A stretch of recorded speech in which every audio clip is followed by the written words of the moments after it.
Chapter 63. This game only lasted for 20 minutes. After Chen Guang helped Wen take down the first 2 kills, he quickly leveled up to level 4. He had more skills and was even more unreasonable when he showed off. In less than 20 minutes, he, the support cat who had not killed a single soldier, was already wearing secret magic shoes, holding a pushing stick in his left hand, a flashing dagger in his right, and a big magic bottle hanging on his waist. Oh, he also had a pair of real and fake eyes. The opponent's vision was suppressed, the mid lane was completely destroyed, and the top and bottom lanes were harassed by fat cats.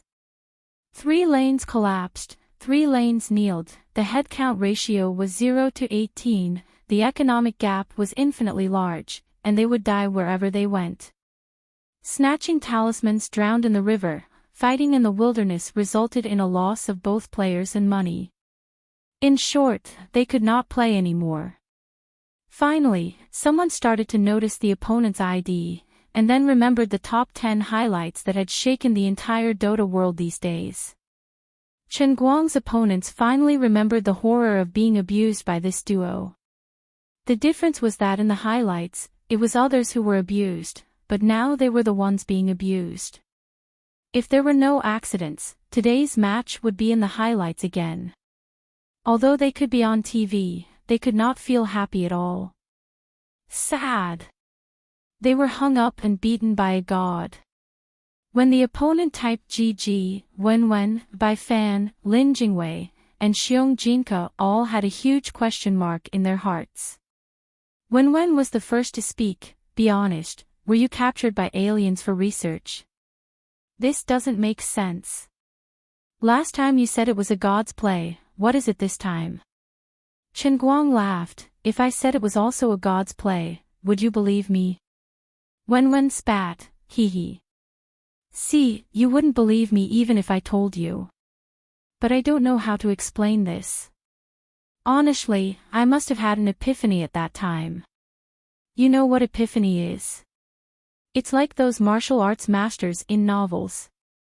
When they are fighting with others, they suddenly go on a mental journey, and all kinds of earth-shattering martial arts epiphanies appear spontaneously. It can't be stopped. After the epiphany, his entire person immediately transformed, his realm rose greatly, and his strength increased explosively. That's what happened to me at that time. That's right. I had an epiphany when I put the cup down after drinking the water for 5 seconds. Chen Guang told the truth. Truth, this was the truth. As for the 3 months of hellish training, it was just a small detail that did not require attention. From the surface, Chen Guang had transformed from a noob to a phoenix in 5 seconds. He had been reborn in the sea of stars of Dota. Really? You're amazing. I underestimated you. He could actually comprehend something like this. I was wondering what was going on with you that day. Don't worry, it'll be fine. You did have a momentary epiphany at that time, and then you improved too much in a short period of time. Your brain and body couldn't adapt, and that's why you felt nauseous and nauseous. Your condition should be much better today, right? Wen actually believed it just like that.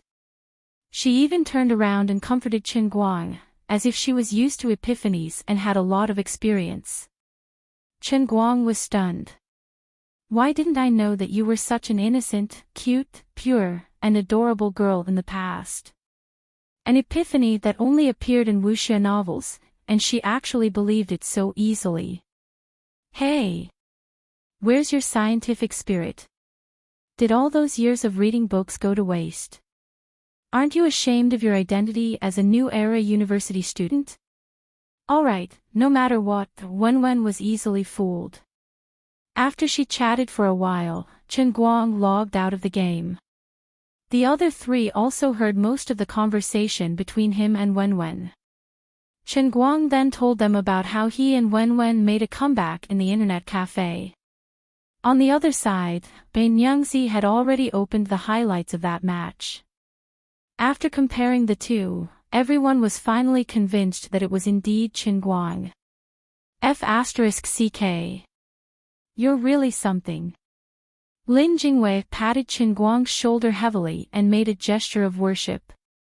Brother, are you still accepting disciples?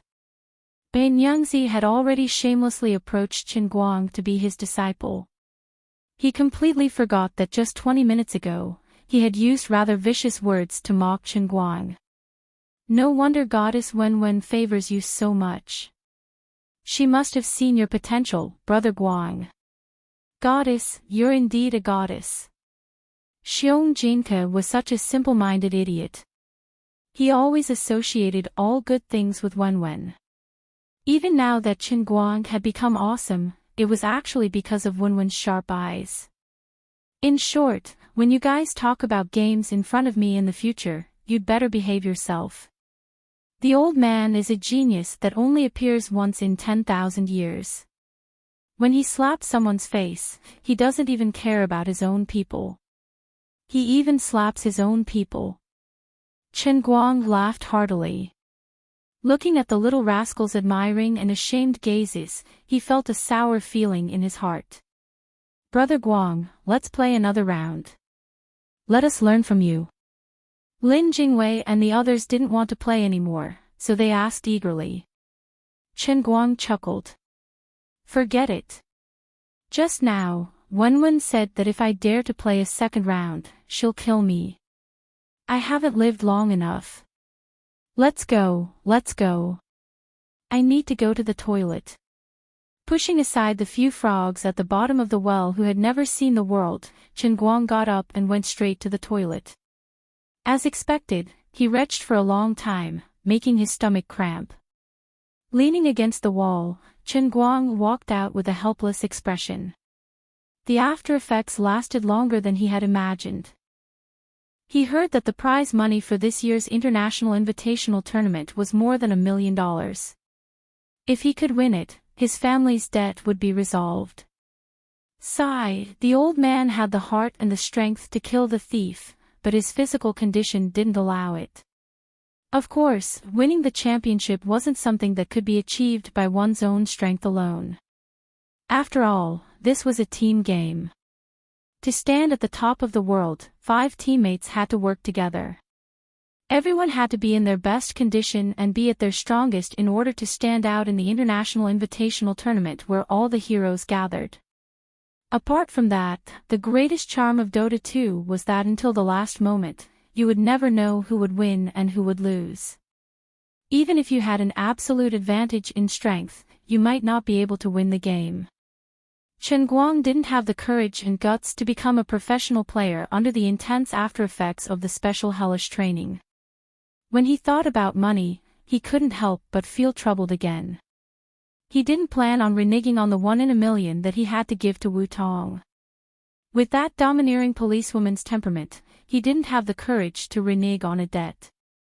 Who knew if the next time she came looking for him, she would be a crazy tiger or a venomous snake. Poor me, I just got $50,000. I gave $40,000 to my dad first, and I still have $10,000 left in my pocket. I thought that I didn't have to worry about anything and could live a comfortable life for a while, so I started to slack off these 2 days and didn't go to the sports car. In the end, before I could even warm up, I had to hand it over again. Even the $1,000 or so in the same card that was struggling at death's door could only be left with a fraction. Why was my life so bitter? Wouldn't I have to go to the sports car again? Chapter 64. Chen Guang was very unhappy the whole night. Although he had been slacking off a lot these days and had a lot of sports cars, the most important thing in life was to be happy. In life, the most important thing was to be in a good mood.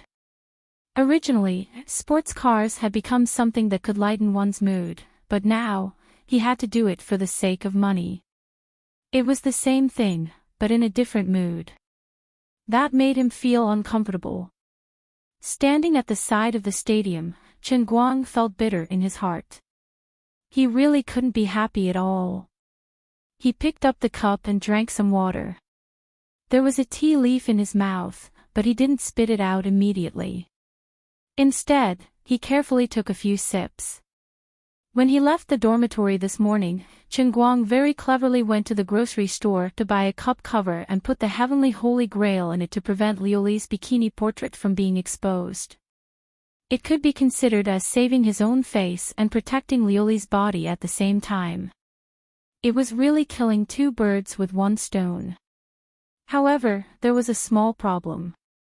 Cup covers weren't commonly seen, and usually, not many guys would buy them. There weren't many in the grocery store, and even if there were, most of them were for girls. When Chen Guang went there were only 3 cup covers, and they were all in the same format, pink Hello Kitty. God gave Chen Guang 3 choices, but all 3 were B's. Since it was his own decision, he had to accept it even with tears in his eyes. Thus, Chen Guang used the Hello Kitty cup cover without hesitation. What kind of experience would it be like for a pure man to hold a pink Hello Kitty cup cover and stand in the stadium and drink water? One could simply try to figure it out with the eyes of others. Everyone looked askance at him. This was going to blind people's dog eyes. Chen Guang's face was calm. This brother's might and handsomeness couldn't be hidden. Since that was the case, he might as well face life with a smile. A true warrior often had to live under the strange gazes of others. Don't be infatuated with this brother. This brother doesn't walk the ordinary path. A track and field competition was going on in the stadium. The reason Chen Guang came here was simple. Sun Xiaoxuan and Wen Wen would both participate in the women's 100-meter sprint. Chen Guang's swimming competition was in the afternoon, so he came here to see what was going on. Beside him was Bai Nyangzi, while Lin Jingwei and Xiong Jinka had gone to participate in their respective competitions. On the way, Bai Nyangzi had complained about Chen Guang's pink mug cover at least 50 times, so his mouth was now taped up. Woo woo. Woo woo woo woo woo. White Snake was really a guy with tenacious willpower. Even if his mouth was stained, he could still express his thoughts through his whimpers. As he whimpered, he pointed at Chen Guang's cup with a weird smile. He understood the principle of, if you don't court death, you won't get. Brother Guang. Your condoms are so cute. Chen Guang rolled his eyes. Get lost. I'll stuff your nose too if you keep talking nonsense. F***ck. Even his nose is blocked. Are you even human? Bai Nyangzi finally stopped. On the other side, the women's 100-meter sprint had entered the preparation stage. Sun Xiaoxuan and Wen Wen were doing their own warm-ups in different areas. Sun Xiaoxuan actually knew Wen Wen. After all, the campus belle of Wen University was quite famous. She had also waited for Chen Guang outside the classroom several times.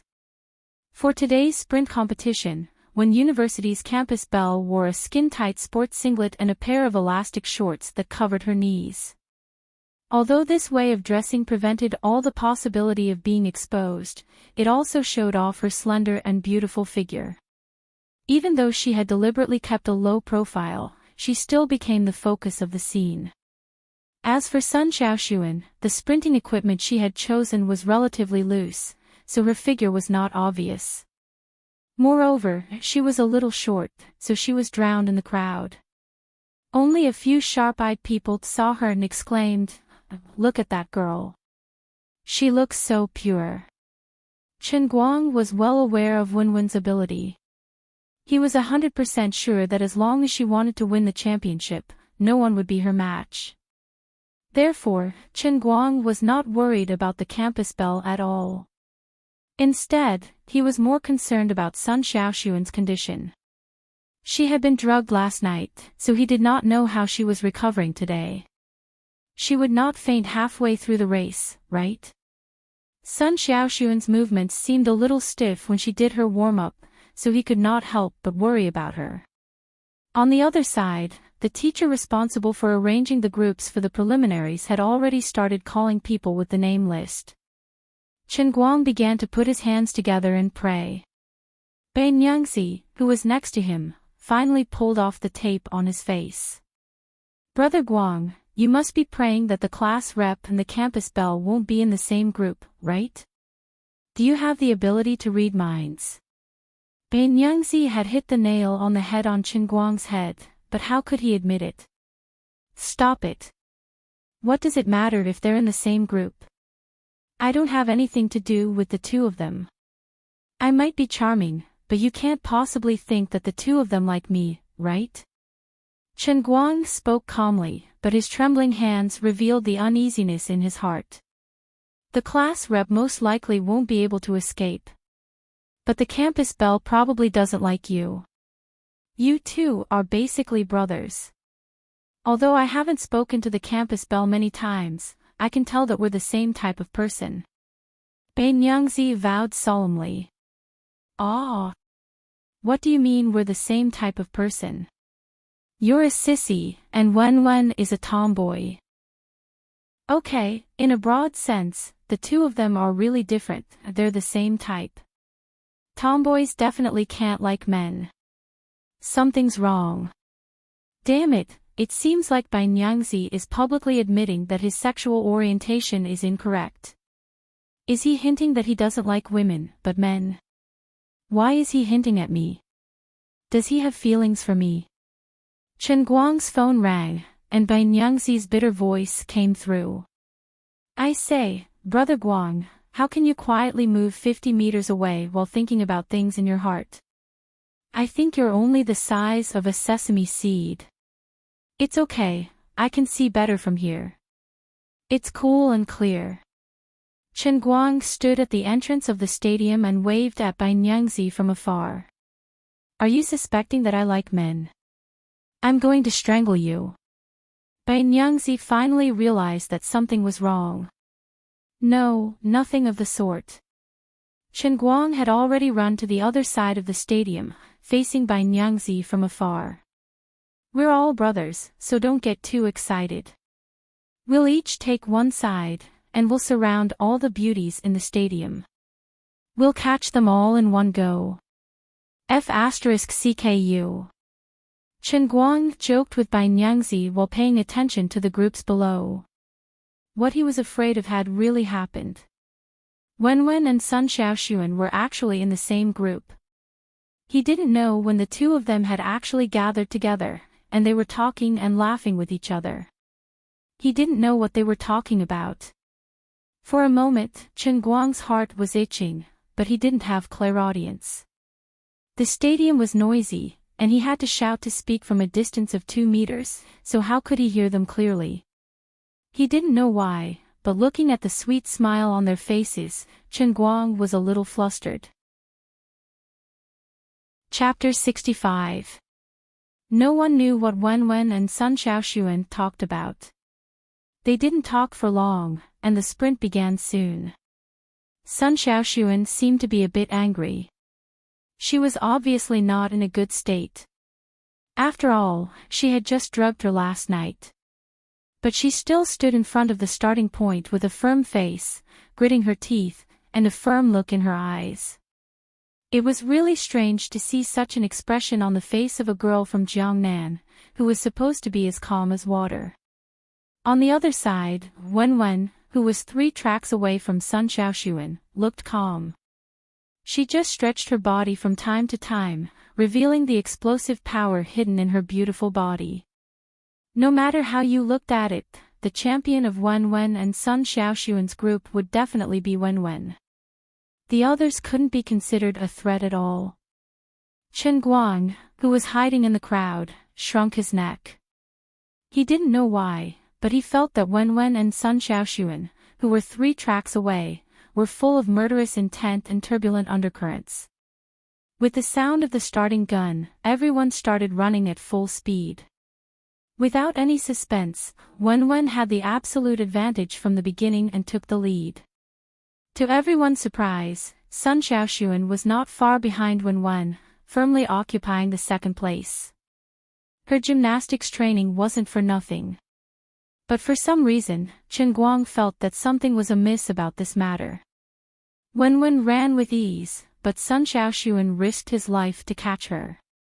Finally, Wenwen and Sun Xiaoxuan crossed the finish line one after another. Wenwen slowed down slowly, but Sun Xiaoxuan fell to the ground in an ugly posture. He rolled around for a while before he managed to stabilize his body. Chen Guang was worried and wanted to rush over to help, but Wenwen had already helped Sun Xiaoxuan up. Sun Xiaoxuan's footsteps looked very weak, and she almost couldn't stand steadily.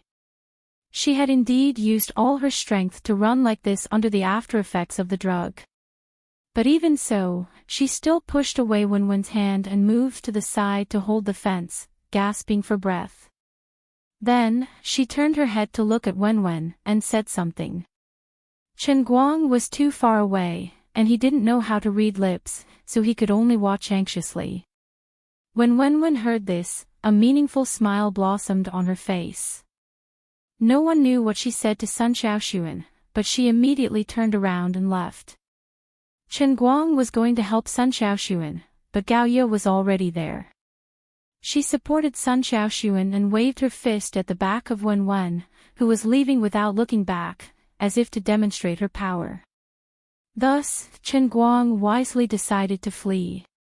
Although he didn't do anything wrong and didn't do anything, the intense smell of gunpowder definitely had something to do with him, no matter how he looked at it.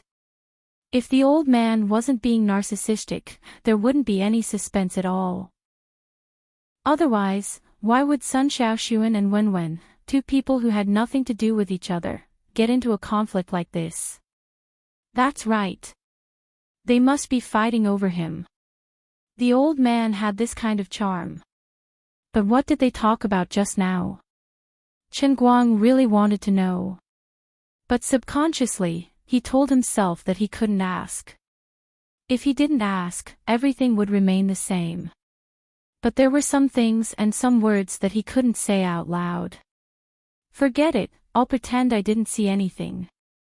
Quietly hiding in the crowd, Chen Guang slipped out of the stadium. On the other side, Bai Nyangzi called. He was howling over the phone, "Hey!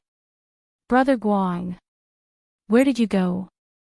The class leader is about to collapse. Come and help."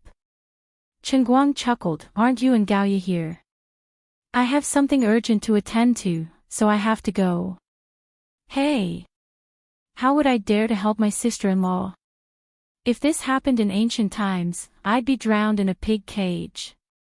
Bai Nyangzi really wanted to see the world in chaos. Chen Guang spat, F***ck off. "Who asked you to help her? Gao Ye will be fine, right? You just have to watch from the side and call me if there's an emergency. Oh yeah, if there's a chance, help me ask what Sun Xiaoxuan and Wenwen said just now. Why do my words sound wrong? Shouldn't I refute what his sister-in-law said first?" On the other end of the line, Bai Nyangzi looked like he understood. I get it. She's the campus belle of Wen University, after all. What do you know? Chen Guang cursed inwardly. Bai Nyangzi chuckled, "Brother Guang, you don't have to say any more. I understand men's thoughts. Don't worry, I won't let you down. Don't worry." "Why should I worry? What's your mission?" Chen Guang quickly asked. On the other end, Bai Nyangzi had already hung up. Chen Guang suddenly felt that it was a complete mistake to let Bai Nyangzi be a spy. Forget it. Since things have come to this, I don't care anymore. I don't have the time to play any tricks to please both sides, especially when one of them is a real brother, Wenwen.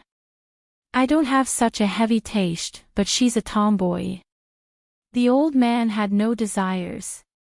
Just imagining himself dating Wenwen and seeing her act like a couple, he had goosebumps all over his body. What the old man was most worried about now was money. Chen Guang squeezed the bank card in his wallet bitterly. His heart ached when he thought about how he was about to have a slimming operation. Just then, his cell phone rang. He picked it up and saw that it was an unknown number. A man's sixth sense came into play.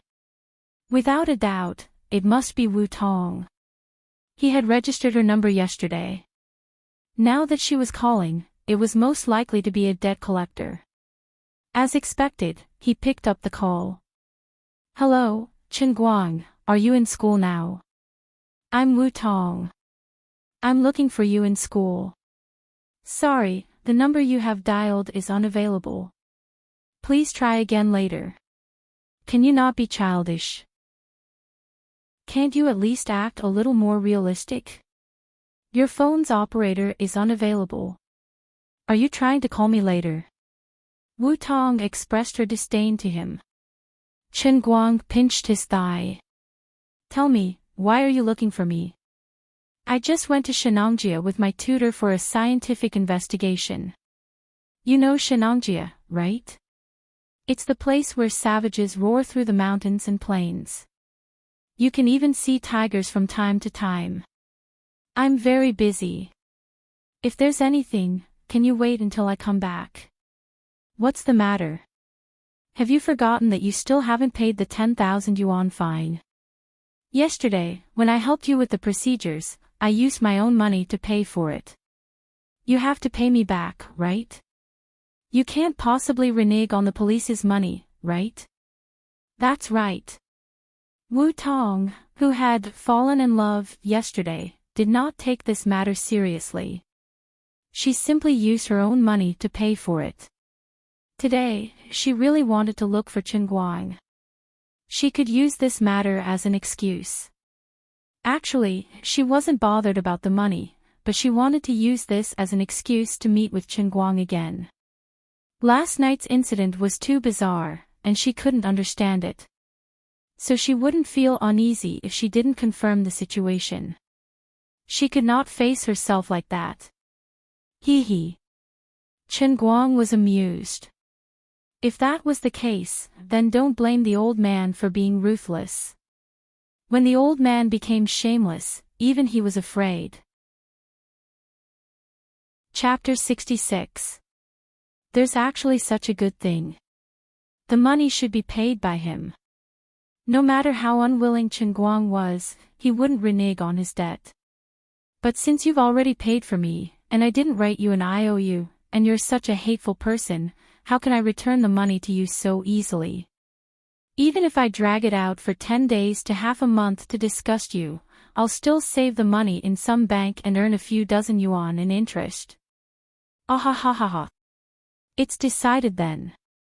Wu Tong really overestimated Chen Guang. She didn't care about money, but Chen Guang cared about money. Okay, Officer Wu, I'll definitely return the money later. But I really can't come back these 2 days. There's a cave in front. My tutor went in first, I can't talk to you now, I have to follow and see the situation. Don't worry, how could I renege on my debt? I wouldn't dare even if I had 10,000 guts. When I come back, I promise I'll return the money to you. Okay, I'm afraid it's not safe for the tutor to be alone in the cave. I'll hang up first, I'll call you later. Clatter. After saying that, Chen Guang really hung up. What you want is pure love, what I want is only interest. As the saying goes, summer insects cannot talk about ice, this is the logic. Chen Guang whistled happily, ran to the cafeteria alone, and rubbed himself a fat meal. Then he took his swimming suit and hid in a corner of the school, quietly waiting for the afternoon competition. There was still a follow-up competition in the afternoon, so Sun Xiaoxuan definitely wouldn't be able to come and see him. Chen Guang felt that this was also a good thing. He could quietly swim through this round before running to his car. He was lacking money. In the middle, Sun Xiaoxuan gave him a call. Hey! Class monitor, I watched your race in the gym today, you ran well. But then I was in a hurry, so I left early, so I didn't come over to say hello. By the way, your body hasn't recovered yet, don't work so hard in the afternoon, okay? The most important thing is to participate. It wouldn't be good if you accidentally hurt yourself. As soon as the phone was connected, Chen Guang said in one breath. He didn't ask what Wenwen said to her. He was deliberately avoiding it. On the other side of the phone, Sun Xiaoxuan also grunted. Bai Fan told me everything. Don't worry, I'm just a little unconvinced this morning. I don't want to admit defeat. On the other end of the phone, Chen Guang raised his eyebrows. From the girl's words, he heard something different. It seemed that Sun Xiaoxuan had changed. In the past, she was always so gentle and quiet, a standard Jiangnan girl. Even if Pan Jiang tried to drug her, when she mentioned Pan Jiang again, she would not show that kind of hatred. She would only treat Pan Jiang as a stranger. But today, such a simple sentence conveyed a strong message to Chen Guang. She was still the same person, but she had found a goal that could change her personality. In order to achieve this goal, she didn't hesitate to change herself from an introverted and reserved girl to a strong and unyielding woman. What did Wenwen say to you? In the end, Chen Guang didn't dare to ask directly, although that's true, but, I know what you mean. Don't worry, I get it. Sprinting is not my strength, so why should I fight in a field where someone is better than me? It's not wise to attack the opponent's strong point with my weak point. Besides, I lost in the end. But I didn't think I had to win, I just didn't want her to look down on me. Sun Xiaoxuan said a few more words, then said, you have to do your best in the swimming competition in the afternoon. I can't come, but you still have to win. Then she hung up the phone. Chen Guang couldn't take it anymore, so he quickly called Wenwen. I say, Miss Wen. What did you say to Sun Xiaoxuan today? There's nothing between me and her, all right? Chen Guang said ferociously as he continued, don't try anything weird with me. What do you mean by two girls fighting for a husband? That doesn't fit the old man's style. Pfft. Wenwen, who was on the other end of the phone, couldn't help but laugh. I didn't say anything to her. I just said that Chen Guang often mentioned you to me, saying that you helped him a lot in class. That's all. What the F***ck? What do you mean I often mentioned her to you? That's a groundless thing, okay? Chen Guang vomited blood. Wenwen laughed, what else could I say? I'm your bro, and she's your class monitor. We're at least acquaintances, so you can't just say hello when you see her, right? Isn't that too distant? But she's acting so weird now. I'm a little panicked. Isn't it easy to misunderstand what you said? Chen Guang said. Wenwen laughed, bro, I'm helping you.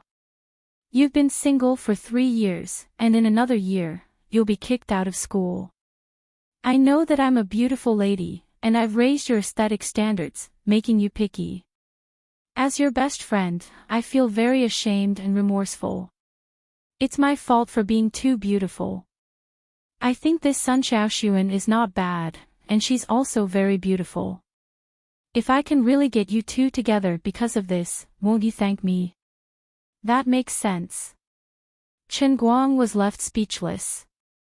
He felt that Wenwen definitely didn't say everything, but he knew that it was pointless for him to ask again. She was like this. If she was willing to tell you, she would tell you from the beginning. If she didn't want to say it, you wouldn't be able to hear it even if you held a knife to your neck. Wenwen looked at her watch. Okay, your competition is about to start, so don't talk nonsense with me. You've been playing games, competing in swimming, and going to the police station for the past few days. Don't forget what you have to do. The CT4 exam is only 2 weeks away.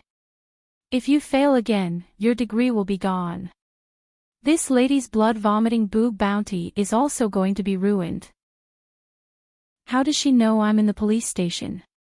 Chen Guang's heart skipped a beat, but before he could ask again, the woman hung up the phone. I've had enough. Why do you always only say half of what you want to say? Isn't this torturing me? Class rep son, oh class rep son, why are you so naive? Didn't you notice the nature of Wen, this tomboy? A normal man can like anyone, but he can't like her. At most, we can only be considered as gay. What kind of jealousy are you eating? Is there a need to give me a nirvana rebirth metamorphosis? Chen Guang fiercely hung up the phone. He didn't realize that the reason why he could change Sun Xiaoxuan's mentality was because Wen deliberately made Sun Xiaoxuan feel like a love rival.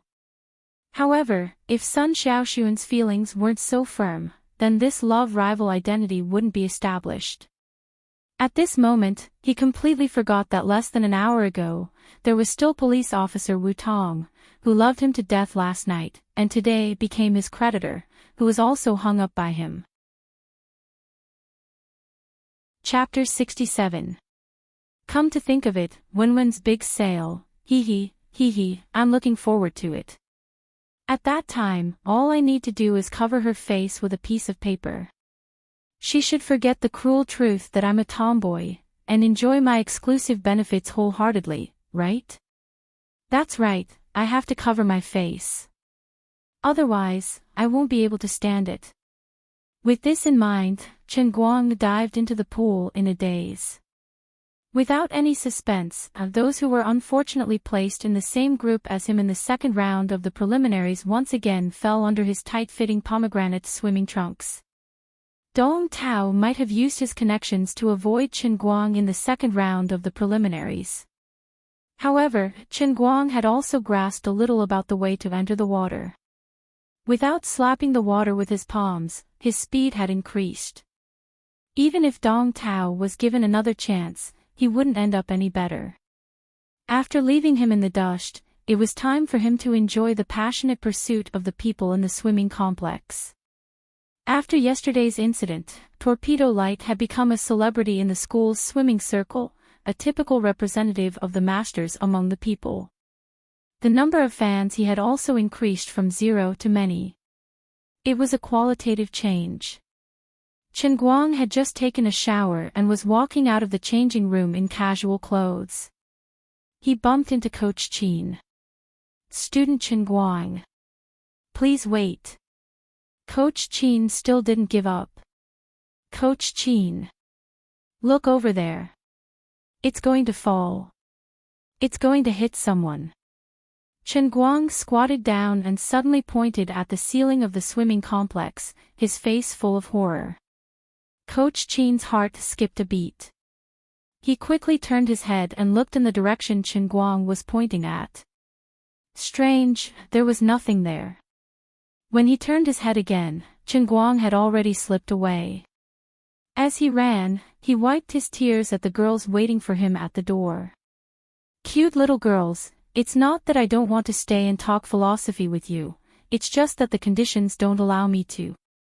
If I had the chance, I would like to exchange numbers with each of you, have dinner with you, sing karaoke, and have some fun. But I can't. Coach Qin was too clingy. Damn Coach Qin. Damn Coach Qin. With a monstrous hatred for Qin Yuanhua, Chen Guang ran out of the swimming complex with tears and snot, and went straight to the parking lot. My brother, Chen Guang, is going to make a comeback. He happily drove out of the school. Although he felt a little lonely and cold when he thought that he would soon become a pauper again, there was a high chance that he would not be satisfied in this world. Since the money was gone, he could earn it again. Nothing could stop him from living happily. At least he was much happier than Pan Jiang, who was treating eggs in the hospital, right? That afternoon, Chen Guang of it. Of Coach Chen Guang. Chen of it.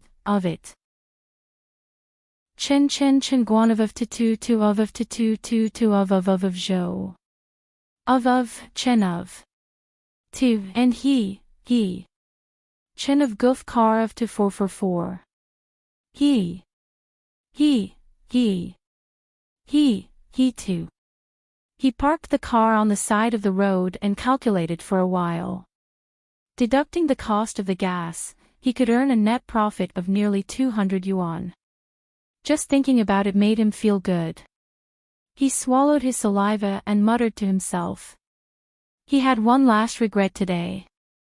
The girl from the Chuan Conservatory of Music that he had just pulled was very pretty. He had been chatting along the way, and he could have asked for her phone number. Unfortunately, he was thirsty and wanted to drink water. She accidentally noticed his Hello Kitty cup cover. Well, this time it was all for naught. The other party thought that he was a little pink and immediately lost the mood to talk. Now that he thought about it, his heart was throbbing in pain. The scumbags in the Liaoting Network's drivers group were bragging about how they could pull beautiful girls to bed from time to time when they pulled for customers. Why was the old man young, handsome, humorous, and witty? He had been driving for more than half a year. How could he still get a 0? There was no reason. Oh, that's right. Those scumbags all drove BMWs. His Hyundai was borrowed. If a worker wanted to do a good job, he must first sharpen his tools. When will I be able to be like everyone else, driving a Panamera and paging a car on the internet? With a trace of melancholy and a trace of resentment, Chen Guang started the car and prepared to go back to school. How could he have known that someone had driven him to the brink of collapse during this entire day? That's right, that person was Wu Tong. The dignified Wenqing branch's domineering police beauty, Wu Tong, who had beaten everyone in Wujing City's police force, had actually been defeated by a third-year boy. How could she tolerate this?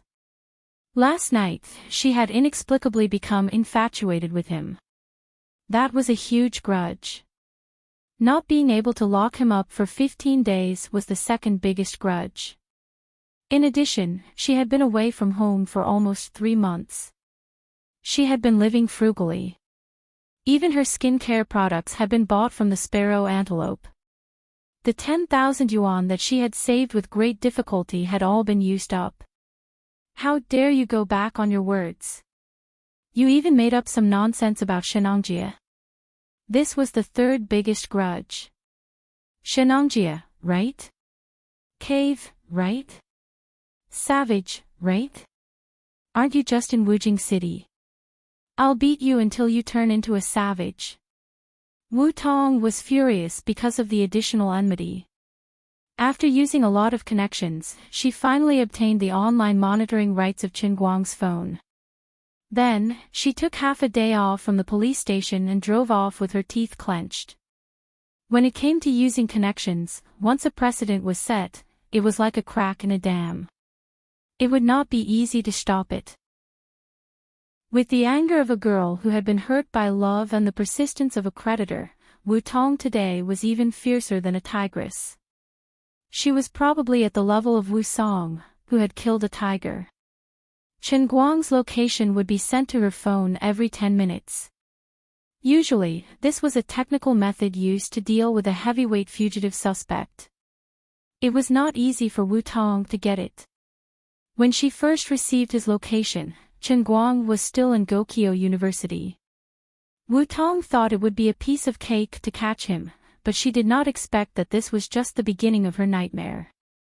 10 minutes later, when she drove to the entrance of Gokyo University, Chen Guang had already run to Daijian Road outside Wenqing Town.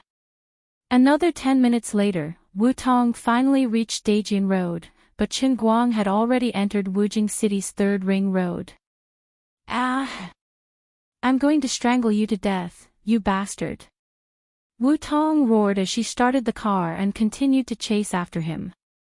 An hour later, Wu Tong began to doubt her life. She even called the Municipal Bureau's information department and questioned their professionalism.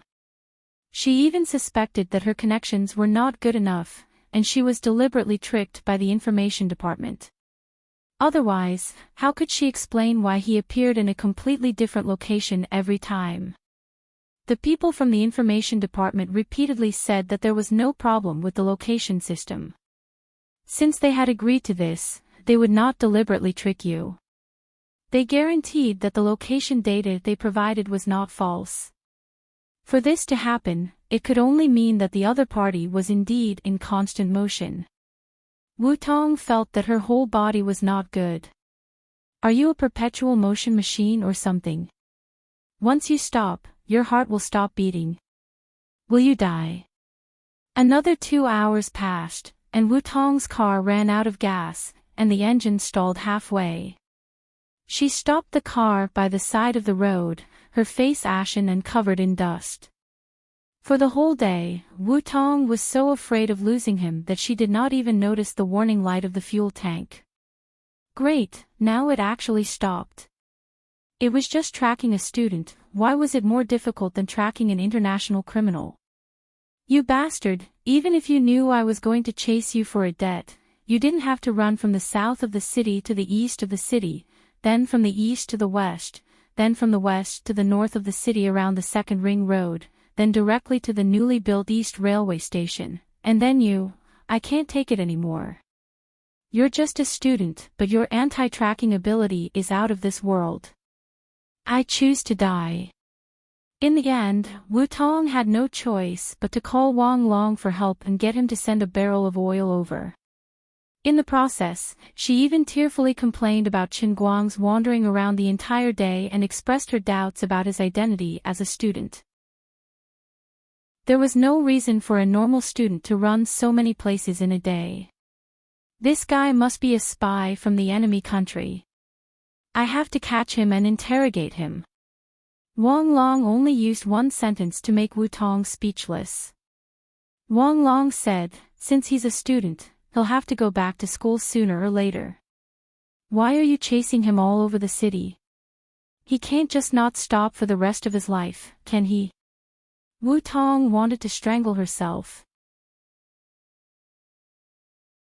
Chapter 68.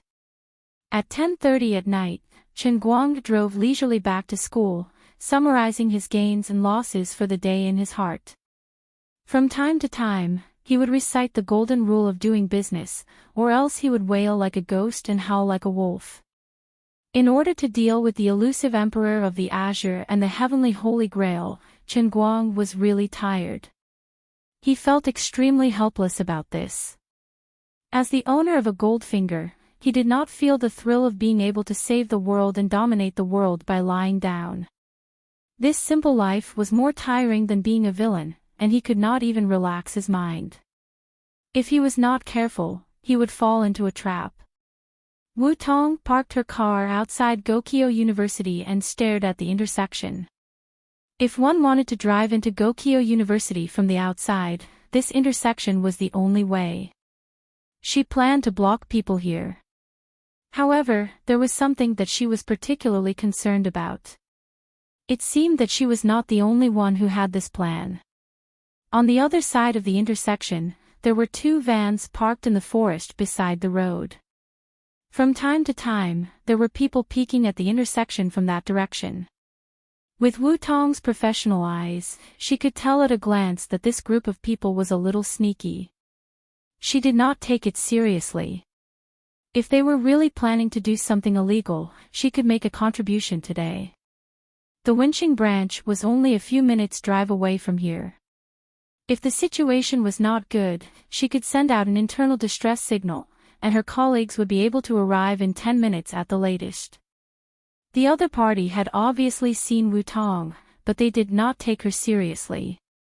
At this time, Wu-Tong was wearing casual clothes and driving her own private off-road vehicle instead of a police car. No matter how one looked at her, no one would think that she was a police officer. They would only think that she was a delicate beauty. Wu-Tong's phone rang. She picked it up and looked at it. She immediately sat up straight, and her expression became more focused. The GPS showed that Chen Guang's current location was less than 5 minutes' drive away from here. About 20 minutes ago, he began to approach the direction of Gokyo University from the city. He was going back to school. Wu-Tong began to observe the situation at the intersection. At the same time, she was also thinking about how to safely stop Chen Guang later. After all, the purpose of her visit this time was to beat up Chen Guang and turn him into a savage. Otherwise, Wu Tong would directly go to school and wait for him. It's better to beat people up outside the school. Although I'm a public servant, I still have to pay attention to my image. Lights shone from the intersection from afar. Calculating the time, it was about time for Chen Guang's car to arrive. Wu Tong had already opened the door and got out of the car. She was about to reach out her hand to stop the car.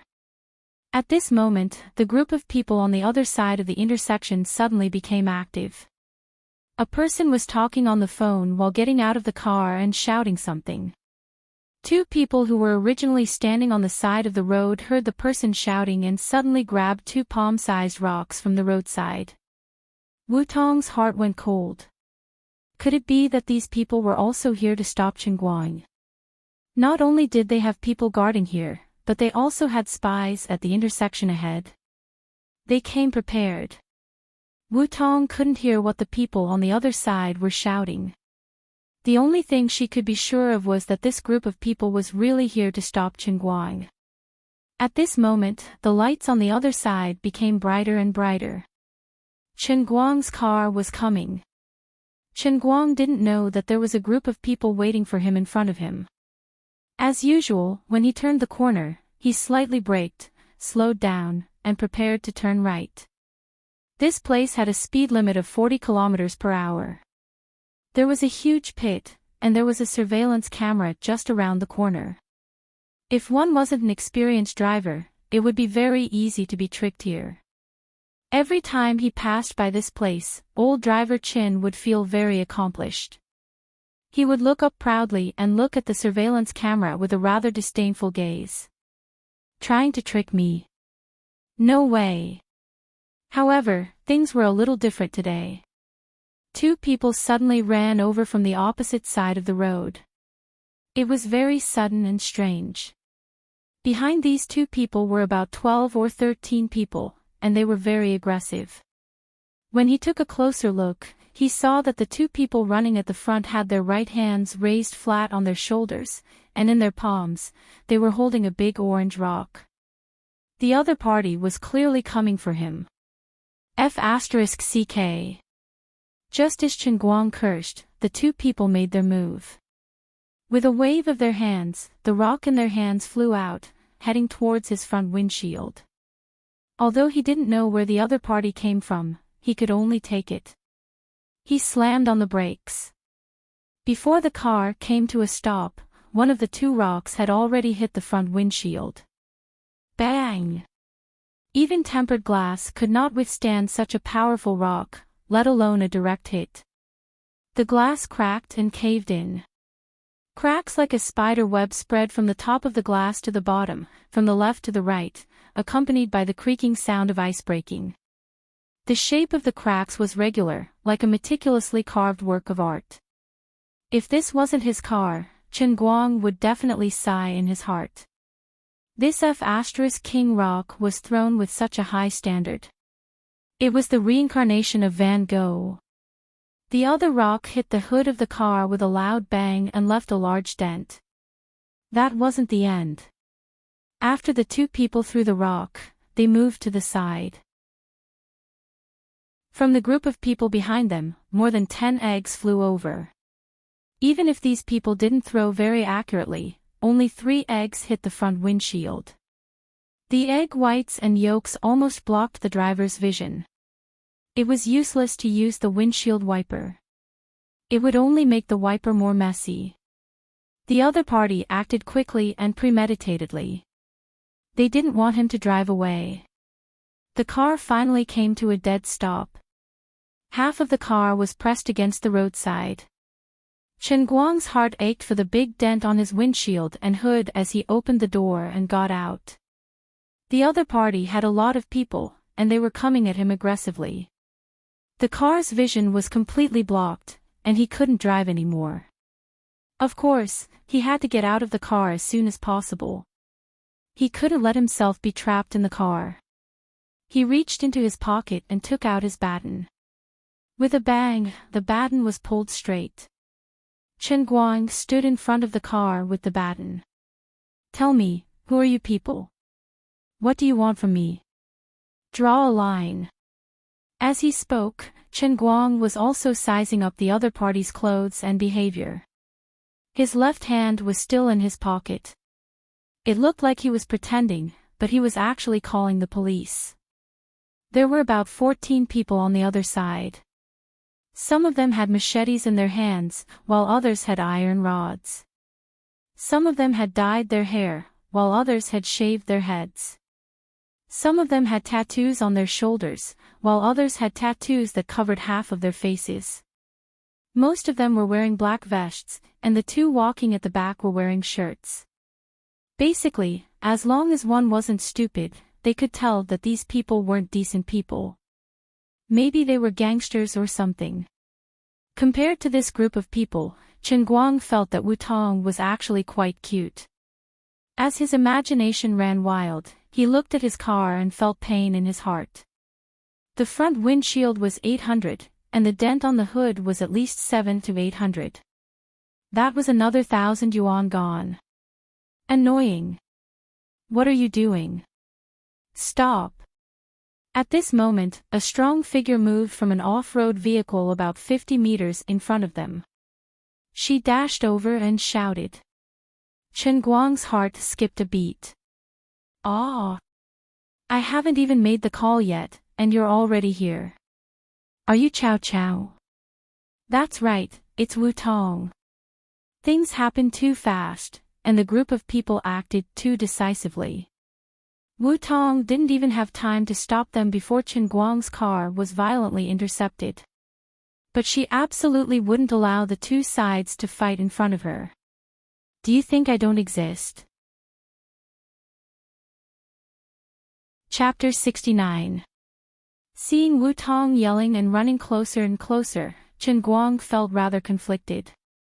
On the one hand, he was afraid of this creditor. As a man in debt, when he saw his creditor, he basically felt like a mouse seeing a cat, naturally inferior. On the other hand, he considered her identity. After all, she was a police officer. She came so quickly, and if she kept an eye on him, it wouldn't be good for him to hit her too hard. If he hit her in front of her, the scene would be too bloody and violent, and he would seriously injure her. This woman could change from a comrade to an enemy at any time. It was unreasonable for her to put him in jail for 15 days at any time. Today wasn't like yesterday. Last night, she was controlled by her emotions once and turned Luli into a hot girl in a bikini. If it happened again, the dignified empress would probably be naked. Even if Chen Guang agreed to it, Luli wouldn't agree to it. However, the other party had a lot of people after all. If he didn't hit her hard, if he really took a knife, he would be in serious trouble. Why don't you show your police officer badge, or you can take out your gun to scare them? Xiao Yu thought. Or should I abandon the car and run away first? How about I leave this big scene to you, a public servant of the people? Chen Guang had this idea. If it wasn't Wu Tong but some other male police officer, he wouldn't hesitate to run away. But looking at the dozen or so people on the other side, he thought that if he ran away, with Wu Tong's temperament, she would definitely fight them head-on. If she really didn't bring a gun and fell into the hands of such a group of gangsters and bandits, she might be in big trouble. Before she became a police officer, she was even more of a delicate woman. God knows what would happen in the end. After all, the other party had come for her, and she would also suffer an undeserved disaster. Chen Guang prided himself on being a man. He couldn't do such a despicable thing. Well, it seemed that he was going to fight alongside her today. Little girl. You like to meddle in other people's business. It's none of your business here. You'd better get lost. Otherwise, after we cripple this brat, we don't mind dragging you back to have some fun. We have more than 10 people here, I'm afraid you won't be able to handle it. The one who spoke was one of the two men in shirts. He had short hair and a long scar on his face that stretched from the corner of his eye to his chin. His expression was ferocious. His entire face was raised, and the tip of his chin was at a 45-degree angle. As he opened his mouth to speak, the scar on his face stretched diagonally, looking longer than it actually was. As he opened and closed his mouth, it squirmed like a caterpillar, looking particularly eerie and terrifying. This was Brother Knife Scar's signature provocative pose after roaming the Jianghu for many years. It was extremely domineering. Needless to say, everyone in the underworld knew that when Brother Scar made such a gesture, it meant that he was about to flip out and someone was going to be unlucky. The other man in the shirt also took a step forward and stood side by side with Brother Scar. He was the one who had made the phone call when they were fighting. People in Jianghu called him Glasses Wu. Together with Brother Scar, they were big brothers in the area around Gokyo University. Brother Scar was in charge of punching and kicking, while Glasses Wu was in charge of scheming. The two of them cooperated with each other, and in the past 2 years, they had been doing very well. Little girl, as a person, it's most important to be happy. You have a sense of justice, but you also have to see what you can get involved in and what you can't. Look at you, you look like a lady from a wealthy family. At such a young age, you can drive a Wrangler that costs hundreds of thousands of dollars. Your family must be rich, right? The young miss of a rich family was very precious. Don't get involved in our trivial matters. Today, I, your brother, make the decision. You leave immediately, and we'll pretend that we didn't hear or see anything. You're not a police officer, so why do you care so much? Glasses Wu was indeed different. His words were very pleasant to listen to. If it wasn't Wu Tong here today, she would have been persuaded by him. Unfortunately, Wu Tong was really a police officer. Moreover, she was a police officer with a strong sense of justice. Wu Tong had only been in the Wenqing Town branch for less than 3 months.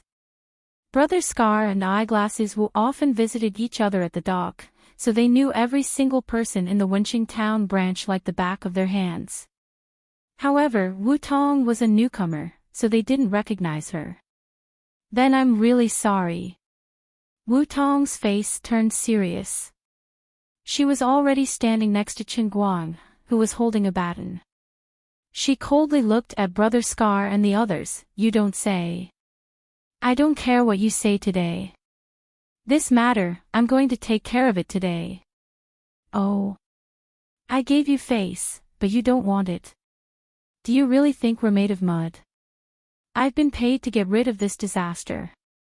Today, I'm going to cut off this brat Qin Guang's shoulders and break his balls. Since you don't know what's good for you and want to interfere, then I'll chop off your legs too. Brother Scar was never a kind person. Seeing Wu Tong didn't know what's good for her, he waved his hand and ordered his men to step forward. Qin Guang popped his head out from Wu Tong's side. Wu, brat, this is none of your business. Scram. Everything is clear. In broad daylight. You actually dare to hire a hitman to hurt someone right under my nose. I can't tolerate this. Before Qin Guang could finish his words, Wu Tong's blood boiled and boiled. It's night time now. Qin Guang quietly said. Wu Tong rolled her eyes. AI. These people are here to cause trouble for you. I'm here to help you. Can you not ridicule me and ruin my momentum at this time? Are you friend or foe? You still have the mood to ridicule. Go. Beat that Qin guy up first. I'll take care of that girl alone. Brother Scar walked forward while cracking his knuckles. The muscles on his shoulders bounced up and down, full of vigor. The other lackeys who had rushed to the front rushed forward, especially the 2 men in tank tops who had thrown stones at the car. They were clearly the ones in charge of the group. One of them wielded a machete while the other held a steel baseball bat and rushed forward. Qin Guang knew that things couldn't go well. His right hand grabbed the baseball bat and planned to pass by Wu Tong to stand in front. It was easy to deal with the others, but these two were the ones who damaged his car the most. It was a life-and-death feud. Just as he took a step forward, Wu Tong, who was beside him, shouted in surprise, "Yo! You're not bad, kid. You have a controlled knife with you. Give it to me to use." Just as Wu Tong said that, Chen Guang's armpit was attacked from behind. Under the pain, he loosened his grip on the baseball bat, and the weapon was taken by Wu Tong. It's hard to defend against a teammate. Chen Guang never thought that Wu Tong, as a teammate, would try to take the weapon in his hand. She really did it. In the next second, Wu Tong had already started fighting with the two people in front. Her title as the female overlord of Wu Jing City's police force wasn't just for show. With two clang-clang sounds, Wu Tong, one on the left and one on the right, knocked the items out of the hands of the two men in front of her. Then, with two lightning-fast flying kicks, one aimed at the abdomen, the other at the side of the head. The two men screamed and fell to the side. They finally started fighting. Without the weapon in his hand, Chen Guang couldn't be afraid. "I'm the second officer of the N Royal. I'll go too. Why would I be afraid of you small fries? Let me lend you a hand." As he shouted, Chen Guang thought of the lines that he often saw on TV when generals fought. The third side general would often shout out the lines, and his tone was even deliberately imitating the tone of his lines. What was a professional actor? This was a professional. He wouldn't give the heavenly Holy Grail any chance. Chapter 70. Get out of the way. Chen Guang had just rushed to Wu Tong's side when Wu Tong shouted and used her other hand to block him behind her. Her other hand was holding the baton in front of her. This woman was really not weak. Even though she was fighting against many, she was still able to wield the baton like a tiger and was actually able to gain the upper hand. Wu Tong had her own reasons for snatching the blade from Chen Guang. She thought that Chen Guang was a hothead who didn't know how to control his strength. Snatching his weapon was also to protect him. She was afraid that Chen Guang would smash someone to death with his baton. As for Wu Tong, she relied on the fact that she had received professional training and was an expert in kickboxing. Although she seemed to be swinging her stick like a madman, in reality, she only aimed at non-vital areas such as shoulders, arms, and legs. Even if she hit them, she would at most break a bone. This sister is a public servant and dealing with these people is just carrying out her duties. It doesn't matter if I injure them. It was also because she didn't have a gun on her, otherwise Wu Tong would have directly pulled out her gun to scare them. On the other side, Chen Guang was in a difficult situation. He had originally planned to use the many killing moves that he had learned in the Sea of Transient to give these people a quick death. He never thought that he would be constantly interrupted by Wu Tong. "Move aside," Chen Guang anxiously said. Waving her right hand, Wu Tong knocked another person down before she rammed her left shoulder into Chen Guang, causing him to stagger. "Get up. Don't obstruct official business."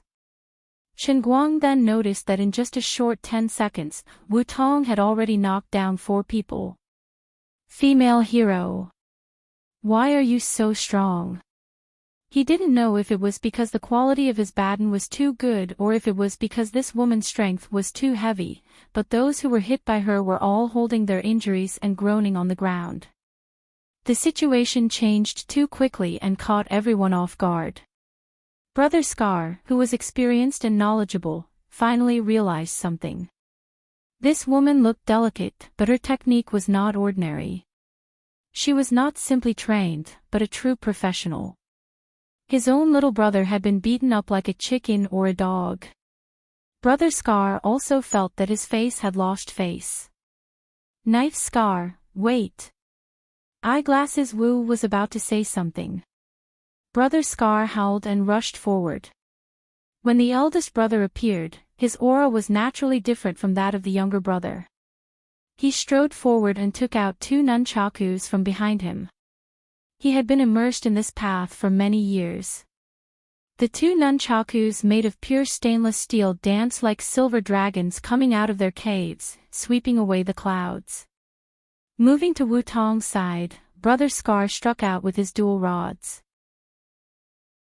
With 2 clanging sounds, Wu Tong's originally unstoppable rod finally met its match and was hit to the side. Wu Tong was powerful, but Brother Knife Scar was able to get to the top position in Wenxing Town at such a young age, and it wasn't an undeserved reputation. Finally, someone who could fight came. Wu Tong was in high spirits and shouted, "Come on. Interesting. Awesome." Again. Watching from the side, Chen Guang could only watch helplessly as he exclaimed, "You took away my stuff. You're having a good time. But you should at least think about me. Kid, you run first. Don't worry about your car. After I take care of these people, they'll pay for it." Wu Tong finally reacted and almost forgot about the main character of the day. But she was fighting fiercely with Brother Scar and couldn't get away. She said this without turning her head. When experts fought, the scene was extremely dangerous. The others couldn't get close, or else they might be accidentally injured. Chen Guang didn't want to leave at first, but Wu Tong was gradually gaining the upper hand in the fight with Brother Scar. Chen Guang felt that he didn't have any weapons, so he couldn't help much even if he went up. If he continued to stay here, if he could hit hard, even if he got injured, he might be able to take care of the other small fries with his bare hands. But he had to be wary of Wu Tong's identity as a police officer. He didn't have any weapons, and he couldn't hit hard. The other side had knives, guns, and clubs. Since that was the case, it was better to make a strategic retreat and change to a spectator mode. If the situation turned bad, then he would make a plan. But now it seemed that even if Wu Tong was alone, with the sharpness of the club and her skills, she might really be able to take care of these people. Chen Guang was happy. "Well, since you're so confident, and you look so majestic." The old man's body was slightly unwell, so he had to go first. He was also quick to see the opportunity. The other people saw that they couldn't get involved in the fight between Brother Scar and Wu Tong, so they turned around and came to him. "Officer Wu, you cover the back. I'll take my leave first." Chen Guang hollered before he turned around and fled. The meticulous eyeglasses Wu had already stealthily brought 2 people behind him. He couldn't stop Brother Scar from attacking, so he could only take care of this side for the time being. He smiled sinisterly and said, "Little bastard, you want to run? That easy? Wait. What did he just say? Officer Wu." Why did the last 2 words sound familiar? Officer. Okay. Chen Guang, remember to come to the station and pay the fine yourself. Today, I helped you take care of the matter. On the other side, Wu Tong still had the time to talk to Chen Guang while fighting with Scarface. She seemed to be in a relaxed mood. While Eyeglasses Wu was absent-minded, Chen Guang had already run out. From now on, he was free to fly in the sky, and free to swim in the sea. Officer Wu Tong. Thank you for your kindness. If you die in the line of duty, I'll be there for your funeral. Although he said so, Chen Guang didn't really run away, but stopped after 2 steps. He looked back and was ready to save her at any time. On the other side, Eyeglasses Wu shouted, "Scar, stop. The woman in front of you is a police officer. Stop right now." These so-called gray forces were more or less jumping around in front of ordinary people. Recently, there were all kinds of rectification and all kinds of evildoers. How would these small fries dare to wave their swords and guns at the police? They couldn't hide when they saw them. If they really couldn't hide, they would nod and bow, hand cigarettes, and so on. They even had to pat their chests and promise that they had been doing small businesses, such as opening a game hall or a small internet cafe. Eyeglasses Wu already felt that the woman was very professional, and now that he confirmed that she was a police officer, he couldn't care less about Brother Scar's fierce fight and shouted. When Brother Scar heard this, his heart skipped a beat. His hand trembled, and the nunchaku that was sweeping stopped halfway. What? What did you say? Police. Oh my God. He did intend to stop, so he stopped the nunchaku that was flying halfway. But in the end, his hand stopped, but the nunchaku didn't. The nunchaku flew out of his hand and hit Wutong's head. Thump. Ah. Wutong's crazy movements came to an abrupt stop, and she glared at Brother Scar for about 3 seconds before cursing, "You cheated." Then, there was nothing else. Wutong's eyes turned black, and she fainted. She fell to the ground like a dead pig. On the other side, Chen Guang's face darkened. "My sister, you're not playing by the rules. Weren't you acting almighty just now?" The others had already given up and let go of their weapons. "Why did you use your head to receive this blow? Aren't you making it impossible for them to surrender?" Chapter 71. He couldn't care less and rushed into the crowd again. F***ck. You guys really dare to do this? Do you know who this is? That guy on TV 2 days ago. That's right, isn't there a department head in Sichuan province with the surname Wu? I think he's called Wu Shan. This is his daughter, Wu Tong. Of course, it wasn't because Chen Guang had sharp eyes and saw through Wu Tong's real identity. He was purely trying to scare these people by suddenly thinking of an official on TV. He didn't know that he was right. He really lived up to his teeth. But now, Scarface and Eyeglasses Wu were completely dumbfounded. Surname Wu. Wrangler. Young and good at fighting. Temper like a spoiled young lady. Police. Eyeglasses Wu's face turned pale. Could it be? No. Could it be her? You guys better think about how to deal with this. Don't think about killing us. It's just an injury. If you guys are really stupid, I'll find her even if I have to dig 3 feet into the ground. At this moment, Chen Guang had already rushed to Wu Tong's side and stood in front of her. At the same time, he inwardly spat. Did I really think that you're an expert? If I knew that you're so weak, I wouldn't have let you go alone.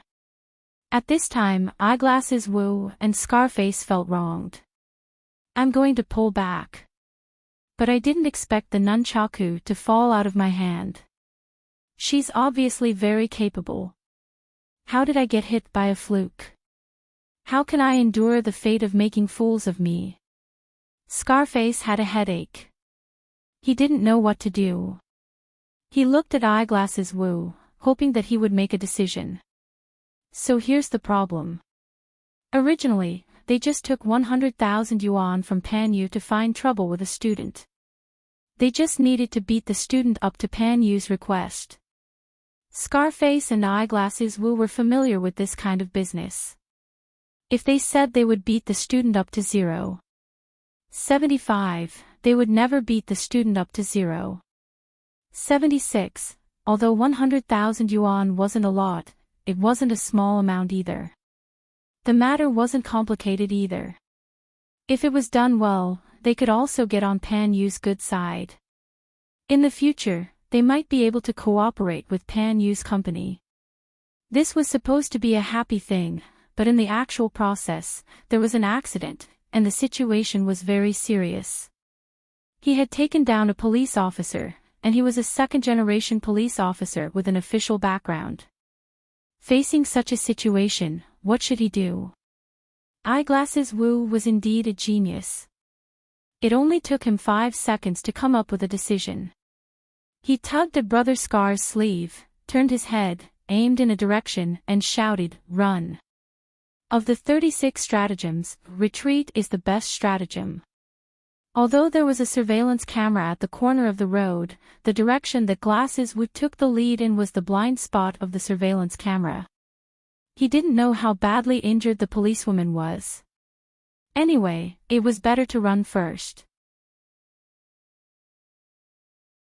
Just what kind of underworld are you in? Brother Scar asked. Chen Guang swung the baton to his side, blocking Wu Jing and the others who wanted to slip away. He laughed and said, "Aren't you very clear? Since Pan Jiang asked you guys to deal with me, he wouldn't not tell you guys anything, right? Aren't I a student of this Gokyo University? I guarantee it." Brother Scar frowned again. In his heart, he only believed less than 30% of Chen Guang's words. He was indeed a university student. But from the short exchange between the two of them, this person's skills were not bad. Perhaps he was on the same level as the policewoman who was knocked out by accident. However, although the policewoman's skills were skilled, she was somewhat immature. Although her fighting skills were exquisite, she lacked experience. She lacked a layer of experience and ruthlessness. But this Chen Guang was completely different. Although he looked unorthodox, his moves were extremely ruthless. In the short exchange, he gave off a feeling that he was in a life and death situation. This seemingly laughing and joking university student, once he got serious, he actually had a murderous aura that was rarely seen in the underworld. This kind of murderous aura wasn't something mystical. Instead, it was a kind of psychological pressure that came from a person whose hands were truly stained with human lives. When he fought with others, it was the kind of disregard for his opponent's life that formed a psychological pressure. This was something that could really be felt. This guy was a hidden expert. That silly look just now was just an act to fool people, wasn't it? Brother Scar's guess wasn't wrong. Ever since he left the transient sea, Chen Guang had spent a lot of effort to change his temperament that he had developed on the N Royal. Previously, when he fought with people in school, he only got a little serious with Kim Jongpan. Unfortunately, that Taekwondo expert was just an empty shell. He was defeated in one move, so he wasn't able to fight to his heart's content. Later on, he met second Uncle Wen. That old man was so strong that he couldn't be reasoned with. When I was fighting with you, you pulled out some internal energy to cheat. I don't even know what that is. Everyone's level wasn't even on the same level. There was no way to play or have a pleasant conversation. Today, he met Brother Scar, this so-called underworld person. The other party was hired to cause trouble. Chen Guang had long wanted to take the opportunity to fight to his heart's content. Chapter 72. Unfortunately, this was the real world, not the world in a cup created by the heavenly Holy Grail, where it couldn't easily take someone's life. Otherwise, Chen Guang would have at least 3 ways to kill Brother Scar on the spot. He was someone who had died 95 times. If they were to fight to the death and both parties were of similar skill levels, they could trade injury for injury and life for life. Chen Guang had a wealth of experience trading 1 for 1, so unless he was courting death, he would definitely win. Killing the other party was actually much easier than beating him fair and square. Chen Guang was indeed struggling to control his thoughts of killing the other party. He was a little tired. That Pan guy found us such a powerful opponent, but he only gave us 100,000 yuan. That's not fair at all. We've been scammed. Eyeglasses Woot said with an ugly expression. Brother Scar nodded. Logically speaking, that's true. But since we've already accepted the job, whether we make a profit or lose is a matter of the future. Right now, he's not letting us go. Chen Guang's face darkened. That's right. None of you can leave today. Because, look over there. There's a surprise. Following the direction Chen Guang was pointing at, 3 police cars were speeding over, sirens blaring and lights flashing. Bureau Chief Ding had just figured out Wu Tong's background last night, and such a thing had happened today. How could he let it go?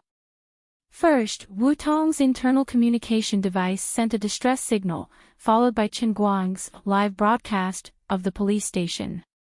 Chief Ding happened to be the leader on duty at the station tonight, and when he heard the news, he almost pissed his pants.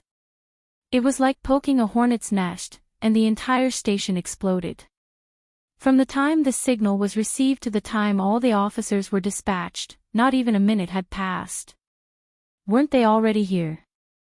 They had practically broken the record for the fastest dispatch of the Wenqing station. Seeing that these people were so scared that their legs turned to jelly, Chen Guang struck while the iron was hot. All right, I advise you guys not to run. If nothing happens to Wu Tong, then today's incident isn't too important. You guys can just hand over the person behind the contract and deal with him accordingly. If Wu Tong is seriously injured, where can you run to? How about this? She was looking for me for something today. She's an acquaintance. Old man, I still have some say in front of Wu Tong. Now that my car has been smashed by you, if you can properly compensate me for the money you owe me, I'll be happy and put in a good word for you later. Then things can be a little better. What do you think? Brother Scar hung his head in resentment. There was really no way to run. Eyeglasses Wu, who was at the side, tactfully came forward. Fine, we brothers admit defeat today. At the end of the day, the fault lies with Panda Hai, the vice president of Tongyun Construction Company. He was the one who paid us to stop you. He only said that you're a university student and didn't say anything else. We were unlucky to bump into this policewoman. We didn't know how powerful you were. We'll admit defeat. Chen Guang waved his hand impatiently. I don't need you to tell me who asked you to come here.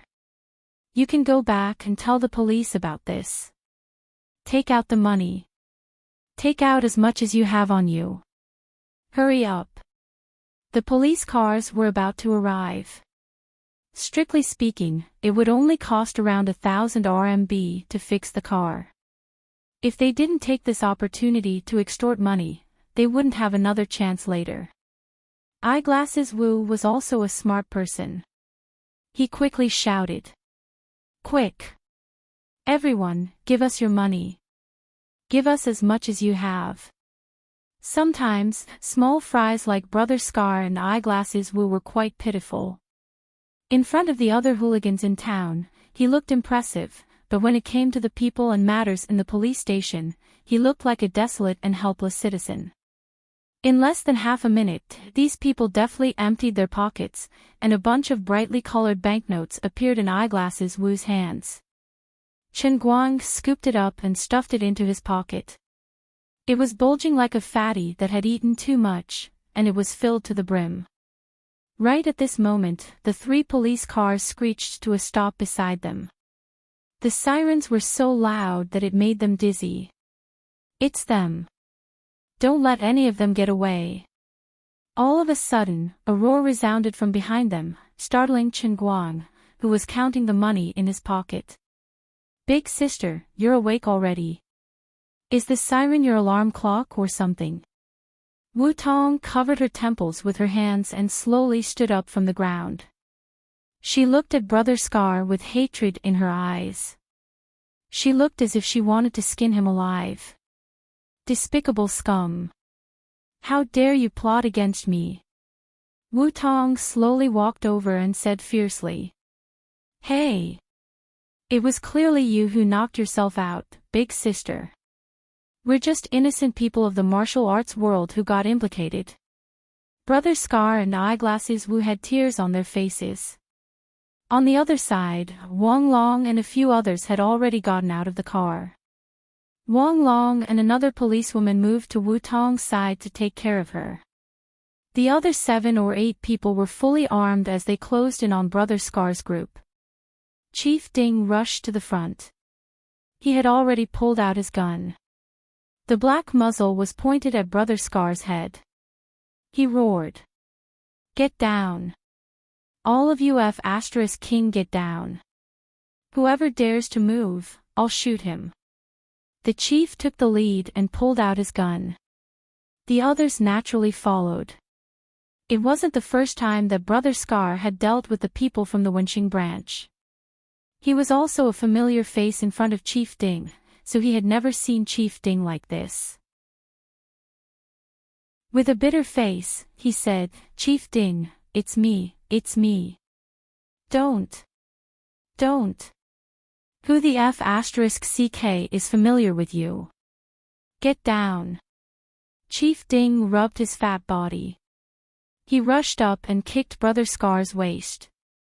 Then, he professionally took half a step back and pointed his gun at Brother Scar. Get down. Quick. Brother Scar squatted down. He really didn't dare to resist. Even Chen Guang, who had just made a small fortune, almost suffered a calamity. Fortunately, the police officer who came to arrest him was also on duty last night. He had personally witnessed the ambiguous relationship between Chen Guang and Wu Tong. Yo, he's one of us, one of us. Without waiting for Chen Guang to explain, this good brother helped him out. Chen Guang laughed. That's right, one of us. Today, I'm still a good Samaritan. Hee, brother-in-law, you really know how to joke. You helping our sister Tong is a matter of course. What Samaritan? F***. Bro, your ability to hit a snake with a stick is a little unreasonable. Who the F*** is your brother-in-law? Don't tell me you didn't realize that the sister Tong you were talking about was already standing behind you. She was waving her hand and preparing to give you a surprise attack. Big mouth ma, get lost. This isn't your brother-in-law. Chen Guang, today I've been implicated because of you. Hand it over. Wu Tong covered her head with one hand and spread out her other hand in front of Chen Guang, rubbing her fingers. Chapter 73. Chen Guang was confused. Ha! You're still acting, aren't you? Do you believe that I will send you in for another 48 hours to assist in the investigation? Wu Tong gritted her teeth. She had the urge to chop someone up when she thought of what happened today. She followed this idiot around the city in the afternoon. Not only was she exhausted, but she also felt that she was as stupid as a pig. It was not easy for her to stop him here, but she became his shield and helped him avoid a disaster. Otherwise, who knows how badly this guy would have been beaten up. I'm a good person, giving warmth to the community. Wu Tong did not know that after she fainted, not only did Chen Guang stop Brother Scar and his men, but he also extorted a sum of money from them. She only thought that her colleagues came to her rescue in time. After all, she did wake up when she heard the sirens. When she opened her eyes, she saw her colleagues jumping out of their cars, and Chen Guang was surrounded by them with an innocent look. The more Wu Tong thought about it, the more she felt wronged. She could not accept it, and she could not die in peace. Chen Guang was stunned by her words. She could really send him in for 48 hours. Every second of my time is precious. How can I waste it in there? I can't fight back. Chen Guang grinned. I was just joking with you. This debt could not be denied. It's just that I only have my card with me. I don't have any cash. Chen Guang held onto his pocket and lied. Wu Tong looked as if she had seen through him. She took out her phone from her pocket. PayPal transfer. Don't tell me that you don't have a PayPal when you're a university student. Chen Guang continued to lie. I really don't have any. On the other side, Brother Scar and his men were all obediently waiting to be captured. Wang Long had nothing to do. He came over and took out something from his pocket. I have a Lakera phone card reader here. You can swipe your bank card directly. Damn it. Why are you police officers? Why don't you open a bank? This time, he really couldn't deny it. Chen Guang could only take out his bank card and swipe it for Wu Tong. However, as soon as she woke up, she was in the mood to settle the debt. The blow on her head just now didn't seem to matter, so she was relieved. That was right. Unreasonable Tong Tong would not be easily killed. According to the nature of television dramas, the amnesia buff would definitely be triggered after being hit in the head. Fortunately, this was not a television drama. Chief Ding came over and wanted Wu Tong to go to the hospital for a checkup. But Wu Tong felt embarrassed today, so she waved her hand. It's just a small injury. It's not a big deal. The case is more important. Chief Ding, you've worked hard. Please escort these suspects back first. I'll talk to Chen Guang for a bit before heading back to the station. Today, we must investigate this contract murder case thoroughly. Brother Scar, who was about to be escorted into the car, couldn't take it anymore. He quickly turned around and howled, "What do you mean by hiring a killer? Don't make such a big hat.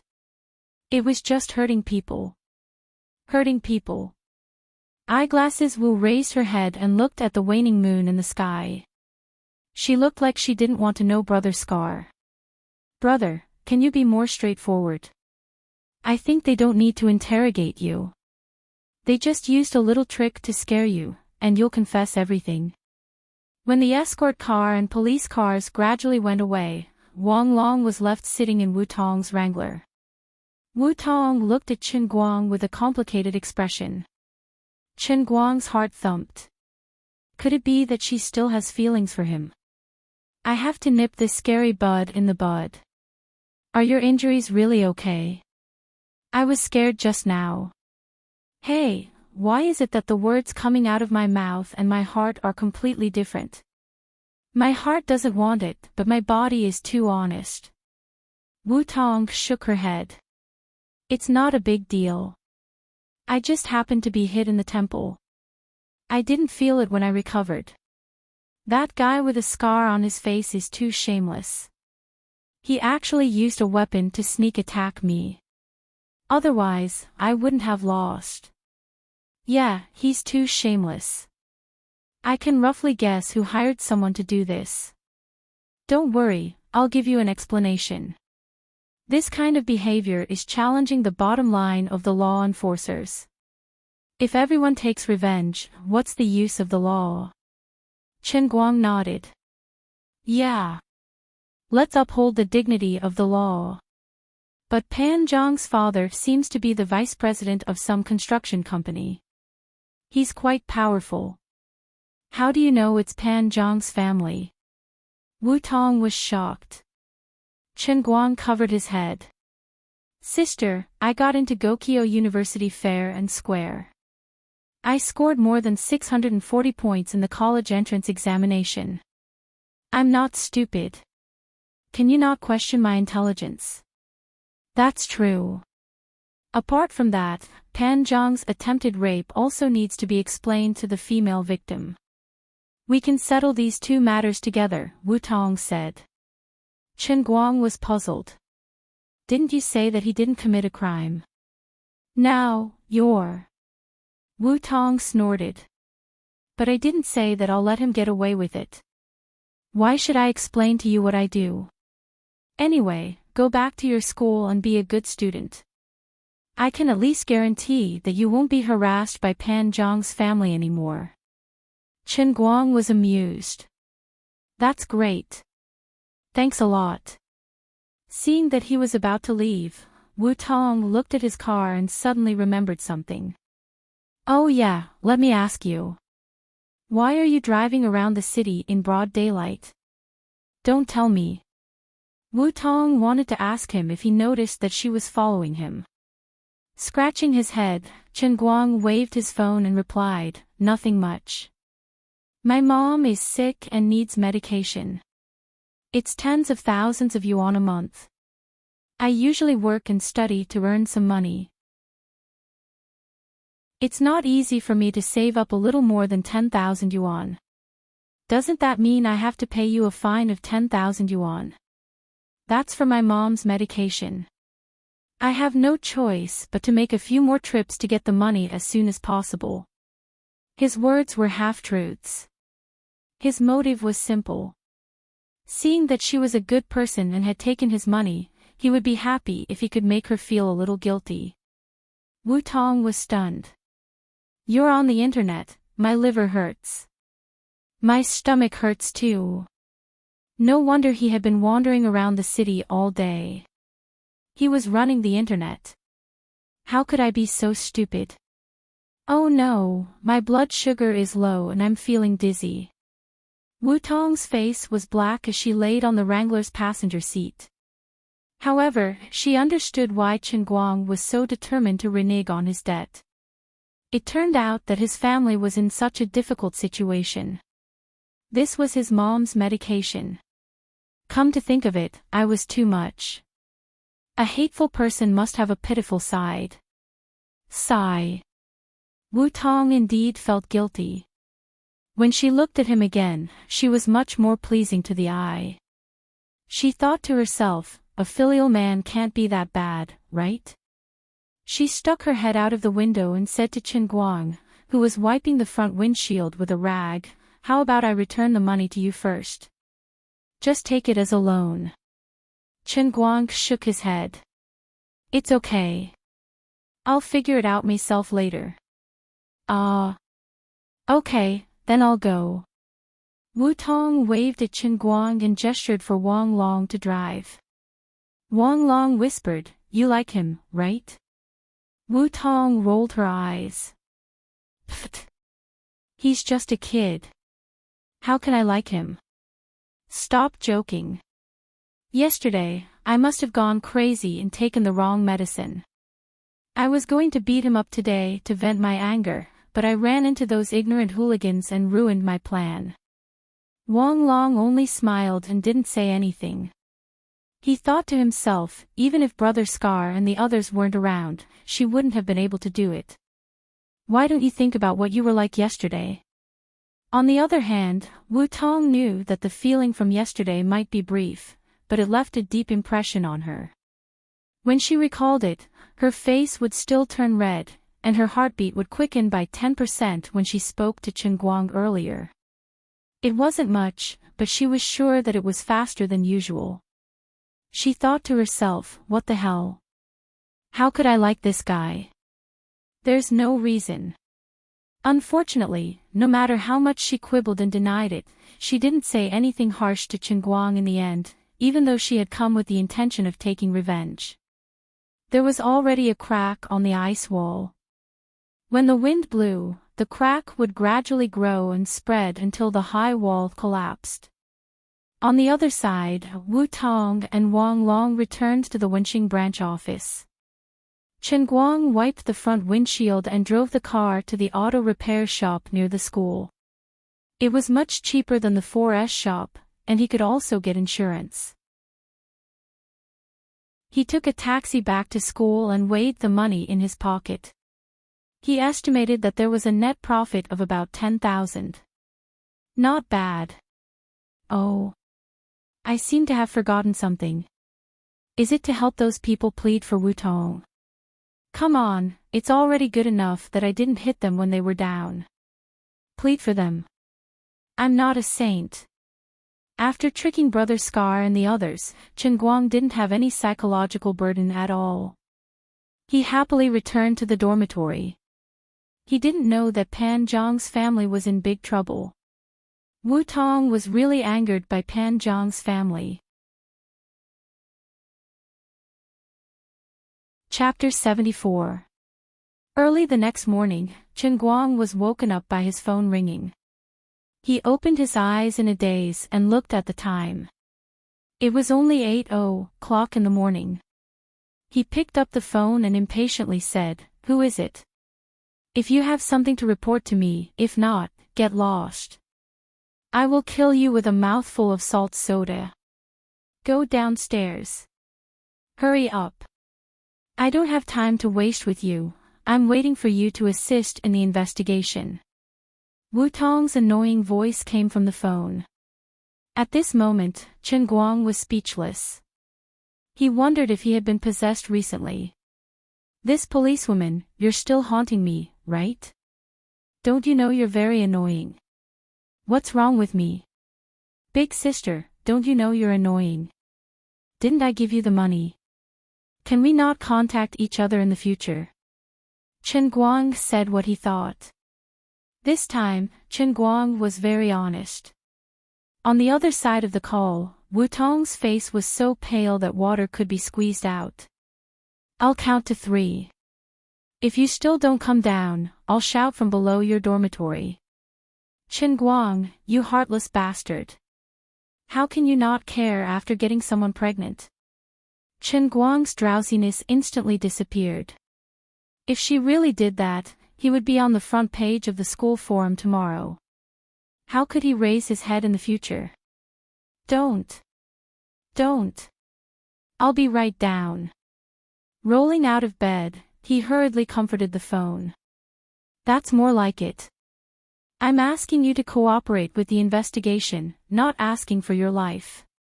Your classmate, Sun Xiaoxuan, is also here.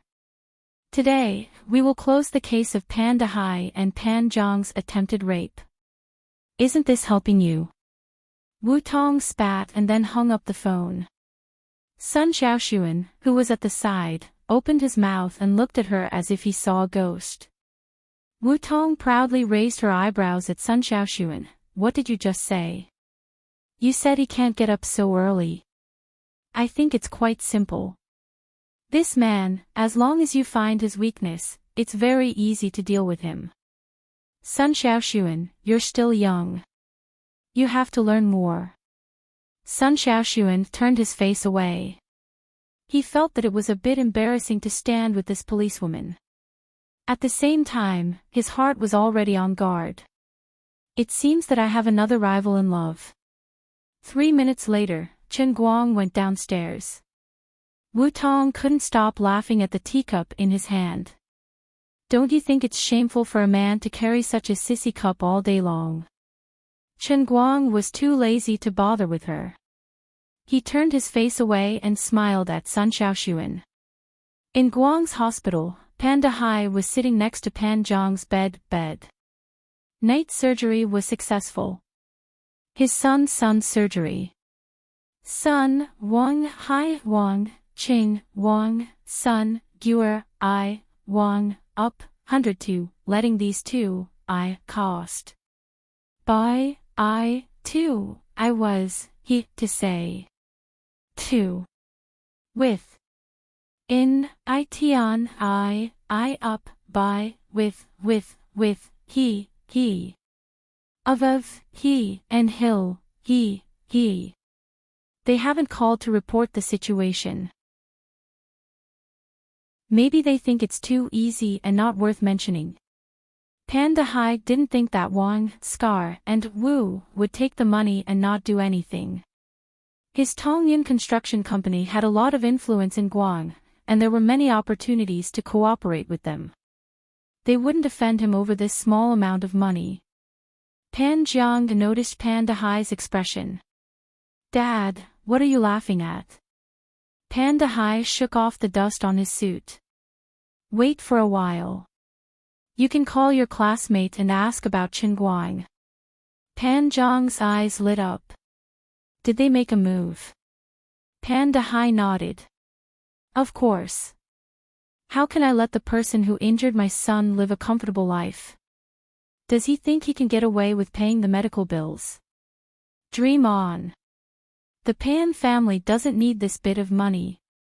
Pan Dehai remembered the pretty policewoman announcing Chen Guang's punishment in front of him, and he was very unhappy. That kid was actually acquitted. Pay the compensation and get away with it. This result was simply a slap in the face to the dignified Pan Dehai. Although he didn't understand why his connections didn't work, maybe it was the policewoman's fault. But it didn't matter. Just detaining him or giving him a 1-year sentence was too easy on him. That kid hit my son, so he can pay the compensation and get away with it. I can also let someone else turn that kid into a half-eunuch. This is much more interesting than a sentence, and I don't even have to pay the compensation. How's the fight? Pan Jiang asked with a grin. He was in a good mood. His balls, which had just finished the surgery, felt comfortable. Pan Dehai blinked. Anyway, his injuries are definitely worse than yours, including there. Pan Dehai pointed to Pan Jiang's crotch. Pan Jiang clenched his fist excitedly. Kill that bastard. How dare he kick my crotch? Dad, let's just turn him into a eunuch. At most, we can just pay the compensation. Pan Dehai smiled proudly. Do I need you to teach me this?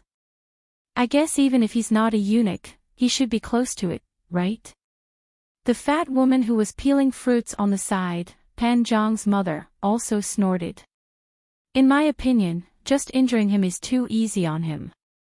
Why don't we just let him fill the cement column? You've done it before anyway. Pan Dehai shushed her. Don't talk nonsense in front of your son. Don't mention those old things again. It's not like before. The fat woman rolled her eyes at Pan Dehai. Anyway, I'm not satisfied. Also, that girl who dared to frame my son is called Sun Xiaoshuan, right? We can't just let it go.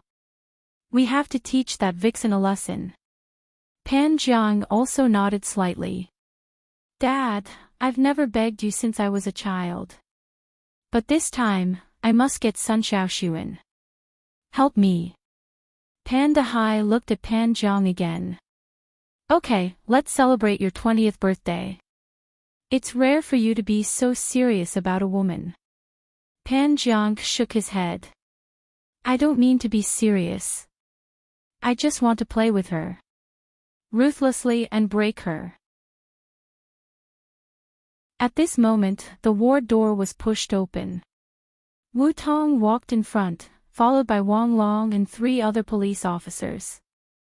Pan Dehai stood up from his chair and said with a straight face, What are you doing? Arrest her. Take her away. Wu Tong said as she pointed at Pan Dehai. Wang Long and another police officer approached him from the left and right. Pan Dehai struggled. Let go. What right do you have to arrest me? I want to find my lawyer. Wu Tong curled her lips. Lawyer. I just want to play with her. Ruthlessly. Break her. She mimicked Pan Jiang's tone and said with a fake smile. Pan Dehai's expression changed. You're spying on me. I want to sue you for violating my privacy. Wu Tong smiled. That's one thing. If you want to sue me, you can do it later. But right now, you're suspected of hiring someone to injure someone. Come with me. Chapter 75. What are you doing? Let go of my dad. My dad is the vice president of the Transport and Construction Department. Pan Jiang, who was lying on the bed, also became agitated. Wu Tong pointed at Pan Jiang's head. Vice President. It's useless even if you've committed a crime. Don't be in a hurry to jump out. You're also involved in a rape case. But considering that you've just had surgery and are still in bed, we won't take you away for the time being. But these 2 police officers will stay with you until you can reluctantly leave the hospital. We'll need you to assist in the investigation. Pan Jiang was stunned. What? Don't frame me. Pan Jiang's fat mother rushed up from the side like a hungry tiger, wanting to hit Wu Tong. She shouted, You bitch. Don't wrongly accuse my Pan and Xiao Jiang. I'll kill you. No matter what, Wu Tong was an expert in Wujing City's police force. How could she let this fat woman get away with it? She grabbed her fat mother's hand and put it behind her back. She pressed down hard, making her unable to move. I advise you to calm down. If you have anything to say, you can ask your lawyer to help you in court. It's meaningless for you to howl in front of me. Bitch. Let go. I know Chief Wong of the Municipal Bureau. Don't go too far. None of you here will have a good ending. The fat mother continued to howl. Wong Long, who knew what was going on, thought it was very funny. Wong Long only learned of Wu Tong's real background from Bureau Chief Ding 2 days ago. Her background was frighteningly big. That Bureau Chief Wong would never have the guts to touch a hair on Wu Tong, unless he didn't want to work anymore. Besides, Wu Tong was enforcing the law normally. There was no violation of the law. Before everyone set off, Chief Ding had already completed all the procedures to file a case. Take her away. Wu Tong ignored the fat woman's clamor and just pushed her forward. She turned around and called Wong Long and the other 2 police officers to leave, leaving the 2 of them to watch over Pan Jiang in the ward. Pan Dahai reluctantly followed the crowd out. He turned back and said, "Honey, Pan Jiang, don't worry. I'll call Chief Wong right away. If it doesn't work, Chief Lu from the head office can also help. They won't dare to do anything to me." He had purposely said these words in front of Wu Tong and the others. Wu Tong smiled disdainfully. "Fine, if you want to make a call, I'll let you do it slowly. I want to see if your connections can reach the sky. Don't worry, let's wait for this great vice president to finish his call, then we'll take him away. That way, he'll give up earlier and not cause a ruckus." Wong Long almost burst out laughing. "Big sister, do you have to be so mean?" On the way here, Wu Tong made a few phone calls in succession to greet them. She also sent the documents she prepared last night to the internal archives of the few VIPs one by one. Now, even if Pan Dahai went to the provincial office, it would be in vain, let alone the people in the city bureau. "Hello, Chief Wong, it's me. Contact Pan Dahai of the Transport and Construction Division. Where's little Pan?" Pa. The call was cut off. Director Zhou, hello, Pa, the call was cut off again. Boss Liu, it's me, Pan Dahai. Something happened here. Finally, there was someone who didn't hang up the phone. It was the boss of Tong Yun Construction Company, Boss Liu. "Little Pan, I have a rough idea of what happened to you. I can only tell you that this time, I can't protect you, and no one can. I've always told you that now that we're doing business, we have to act like businessmen. Do you still think it's the old days? But you don't listen to me. You always like to do things your own way. Now, something happened, didn't it? Although I don't know how you offended others, you have to bear the consequences of your own mistakes. I can't let the whole company get involved in your matters. Do you know? You've pierced the heavens, you've gotten yourself into big trouble." Boss Liu said a few more words, but it extinguished the last glimmer of hope in Pan Dahai's heart. Boss Liu had been operating in Wujing City for many years and had a wide network of connections. He was the kind of person who was quite popular in the entire Sichuan province, both in the underworld and in the underworld. Pan Dahai was also his right-hand man, and he had helped him many times in the past. But this time, he was going to abandon him without even thinking about it. "It's over." His hands trembled as he hung up the phone. Pan Dahai's face no longer had the confidence and pride from before. Wu Tong glanced at him. "Are you done with the call? Are you satisfied now? Can you leave with me now?" Pan Dahai asked in a trembling voice, "You? Who are you? Why is that? Who wants to mess with me? Why are you still so stubborn? Does it matter who I am? No one wants to mess with you, and you don't have that value. What do you call this? You've made a trap for yourself. Actually, it wasn't that big of a deal for you to hire a hitman to hurt someone, but I seem to have heard something really big just now. I've seen a dossier before. In a bridge project that you were in charge of in your early years, it seemed like a designer had mysteriously disappeared. It was written in black and white in the dossier that the designer and the project manager, Panda High, had always had a grudge against each other. Boss Pan, your story is quite complicated. Wu Tong's words were said lightly, but they hit the soft spot in Panda High's heart that had been hidden for many years. His face suddenly turned snow white, and his whole body slowly fell limply to the ground. Looking at his pitiful state, Wu Tong rolled her eyes. He didn't deserve any sympathy. If you want to talk about the law, I'll talk about the law with you. If you want to compete with connections, I'll let my father compete with you. The matter this time wasn't that serious, but he had a criminal record in the past. If she dug it all out, he would probably fall into the abyss. Last time, in order to collect evidence for Pan Zhang's rape case, she had secretly hidden a listening device in the fat woman's clothes. If nothing unexpected happened, she could also solve a murder case from 10 years ago. It was really killing two birds with one stone. Panda High was being carried out of the ward, and he saw Chen Guang and Sun Xiaoxuan poking their heads out of the door. Chen Guang had long been hiding at the door, and he had heard most of the conversation inside. When Wu Tong used the listening device just now, he was also at the side. Seeing Panda High come out, Chen Guang went up to him.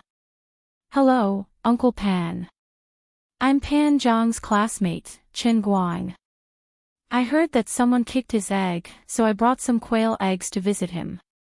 Eat it to make up for it." As he spoke, Chen Guang actually took out a quail egg from his pocket, and then he crushed it with his fingers. "Chen Guang. That bastard who injured Pan Jiang. He's here to watch the show." Panda High felt suffocated, and his eyes rolled back. He was so angry that he almost fainted. Back in the ward, Pan Zhang's fat mother also knew that things were getting out of hand, but the biggest mistake she made was the words she had said. She was already lying on the ground and crying, saying that she was wronged and so on. Pan Jiang leaned back on the bed, and his face was ashen. He knew that his whole family was finished. Chapter 76. Sun Xiaoxuan was kind enough to want to go in and comfort Pan Jiang. Chen Guang pulled her back. "You still want to comfort someone like him? Didn't you hear what he said just now? Save it and go away. I don't think he'll give up so easily.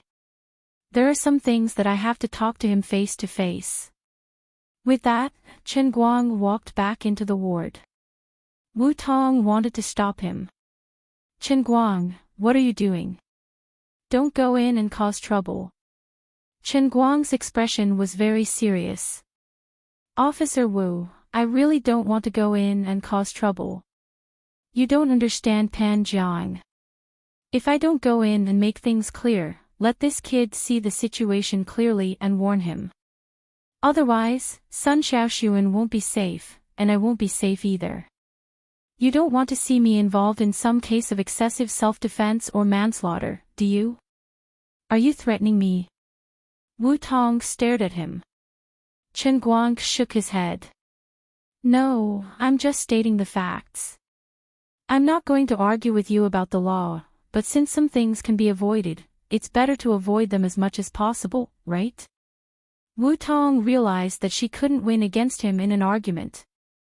All right, I'm afraid of you. I'll go in with you.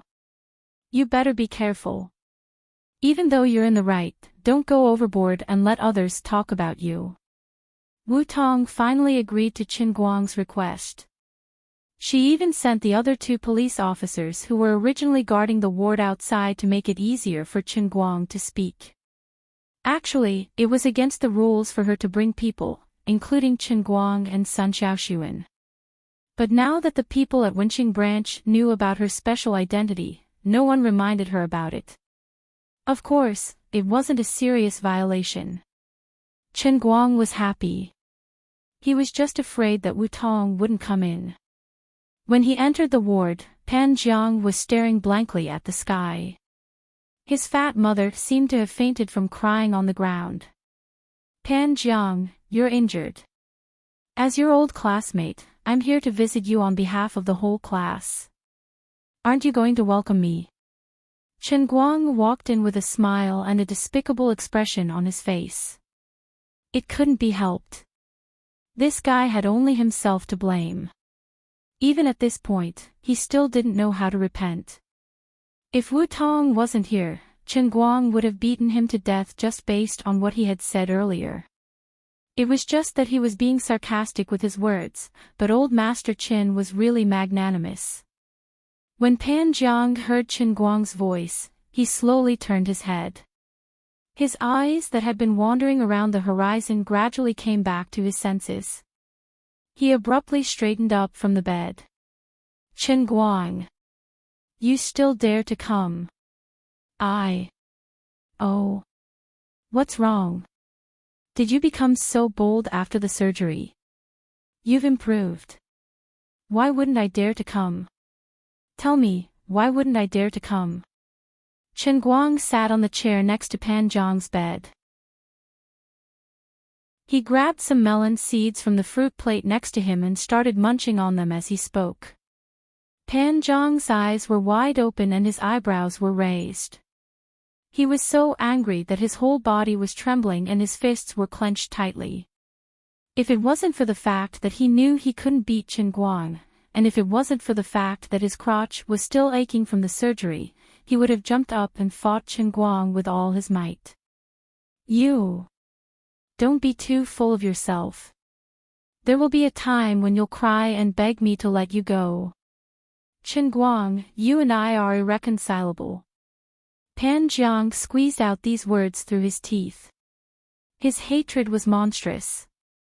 Chen Guang took another bite of melon seeds and turned his head to look at Wu Tong. Sis, did you see that? He's even threatening me. Wu Tong glared at him in annoyance. Who's your sis? Besides, is he threatening you? You're the one who took advantage of me and forced me to say harsh words, right? I've seen shameless people, but I've never seen someone as shameless as him. I've never seen someone as shameless as him. Wu Tong couldn't help but feel a bit regretful. If she knew this guy's mouth was so cheap, she wouldn't have asked him to warn Pan Jiang. How was this a warning? This was clearly a slap in the face. But in the end, she didn't tear down Chen Guang's stage. If she could guess what Chen Guang was going to say next, she would definitely regret it so much that her intestines would turn green. Chen Guang suddenly stood up from the chair and leaned down to close the distance between him and Pan Jiang. He looked down at Pan Jiang and didn't say a word for a long time. Pan Jiang was a bit scared by his gaze. Chen Guang, what are you doing? The police are still here. You'd better not act recklessly. Chen Guang spat out 2 pieces of melon seed shells from his mouth and smashed them on Pan Jiang's forehead. He said in a sinister tone, Are you stupid? Don't tell me you still don't understand. Haven't you given up yet? Don't you think that if I beat you up like this, your father wouldn't find someone to mess with me? But look at the result. I'm standing here alive and kicking, but you're lying on the hospital bed, half dead. Don't you think it's strange? Without waiting for Pan Jiang to speak, Chen Guang continued, I'm not afraid to tell you. According to the normal rules, I wouldn't have to be detained if I paid the money for beating you up. But more importantly, your father's connections were blocked by someone else. Do you understand? It was blocked. Your father's connections aren't strong enough. Pan Jiang opened his mouth, wanting to refute Chen Guang's words. Tongyun Construction Company wasn't a small enterprise, and the company's vice president was definitely considered a big shot. What about now? Your father found some gangsters to stop me last night, and today he immediately put himself in trouble. You heard the phone calls he made just now, right? You also know who he was calling, right? And the result? It's useless. It's useless no matter who he called. No one can save him. Pan Jiang, your father died because of you, and your family is finished. This is all because of you. From now on, you, Pan Jiang, are no longer that rich boss's son. Your father will spend his days in jail. Maybe he'll even have to eat peanuts. As Chen Guang spoke, he kept closing the distance between him and Pan Jiang, his eyes fierce and aggressive.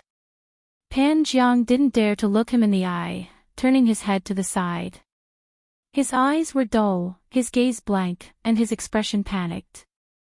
No. Impossible. No way. My father will be fine. If it wasn't for you, your father could have continued to be his boss in peace, and you, Pan Jiang, would still be your rich second generation. But it's a pity that you offended someone you shouldn't have. Your family's connections are nothing compared to our sisters. As Chen Guang spoke, he stood up abruptly and pointed at Wu Tong, who was scratching her head in confusion. See that? This is my sister, Wu Tong. Her surname is Wu. She's a legitimate second-generation official. Connections. Can your father win against her? With just a phone call, your father, Monkey's son, couldn't escape from the palm of Buddha's hand. Of course, if your father was upright, there wouldn't be so much trouble. Although my sister is a second-generation official, she's also a police officer who abhors evil. But it seems like your father's background isn't that clean. Can he stand up to investigation? Now, do you still want to take revenge? You want to use your family's money and power to fight against my sister? Are you really that stubborn? I advise you to be a good person in the future.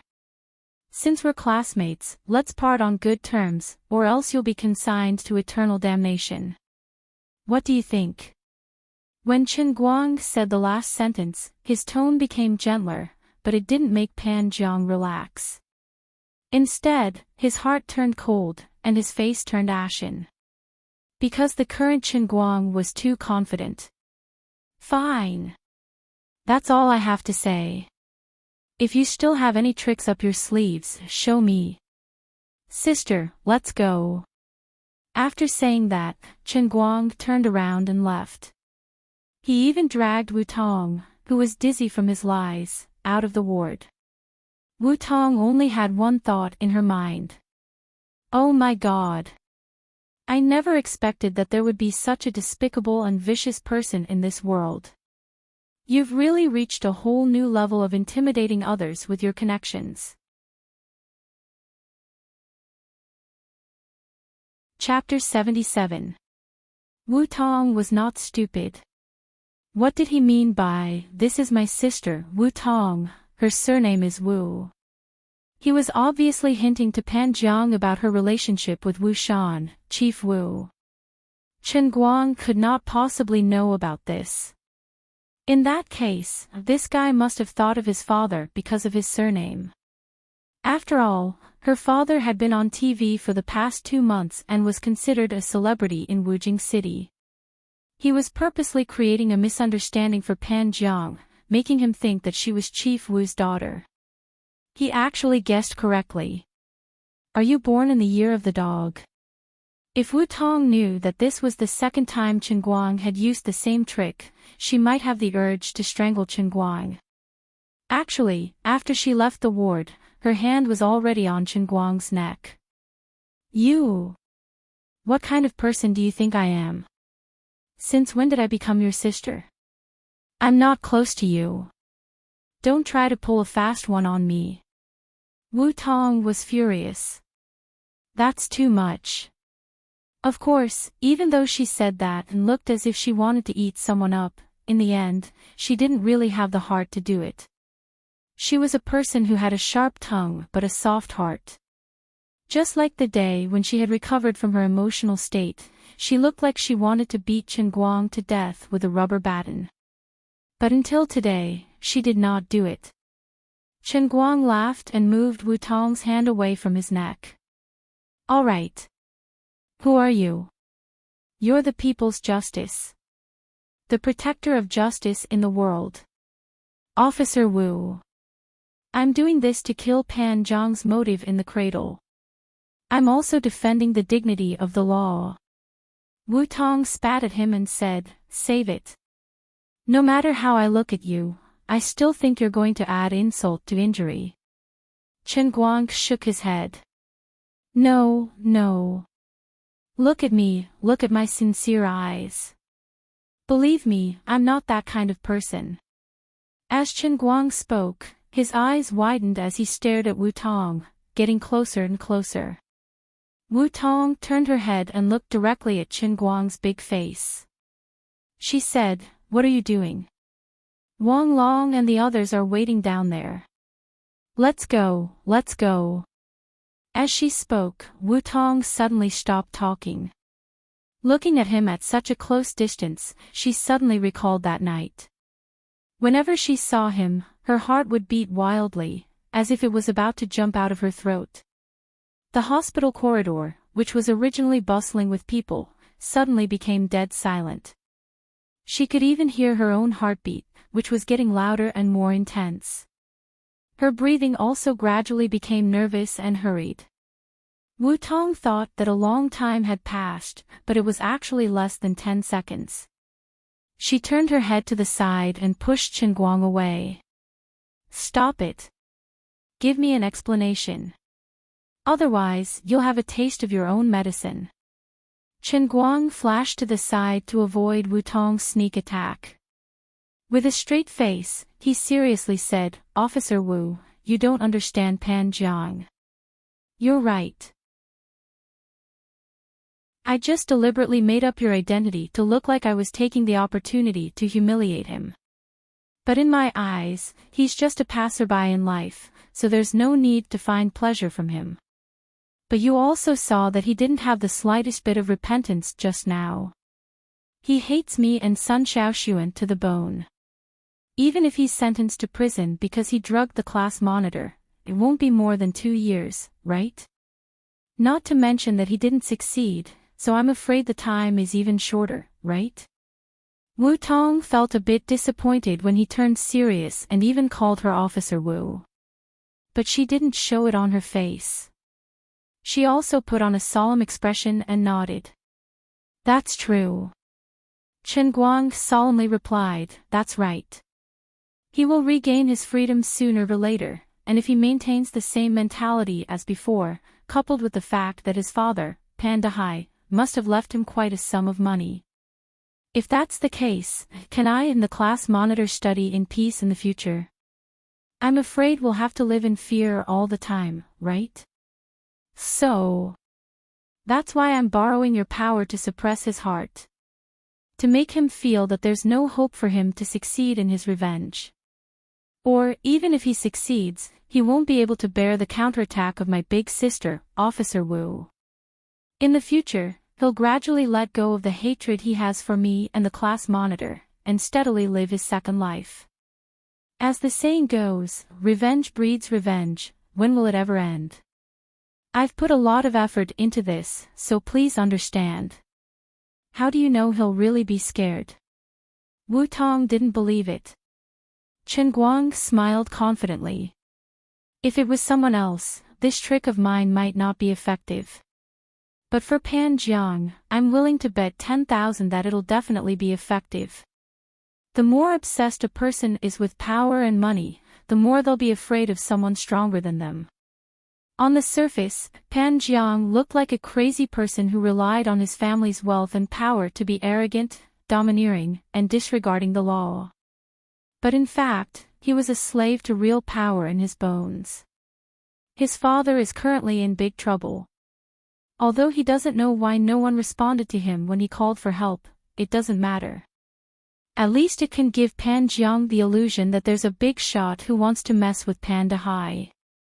I also took advantage of the fact that the armed police officer had the same surname as that high-ranking official Wu, so I lied to him. Needless to say, he'll think in that direction himself. Wu Tong rolled her eyes. This guy, what illusion that there's a big shot who wants to mess with Panda High. Fake your face. Wu Shan is my dad. I'm the one who wants to mess with Panda High. Of course, she couldn't bring herself to say it out loud. Otherwise, wouldn't Chen Guang think she was showing off? You stinking brat. You're really something. Wu Tong stretched out her finger and poked Chen Guang's head. She rolled her eyes at him.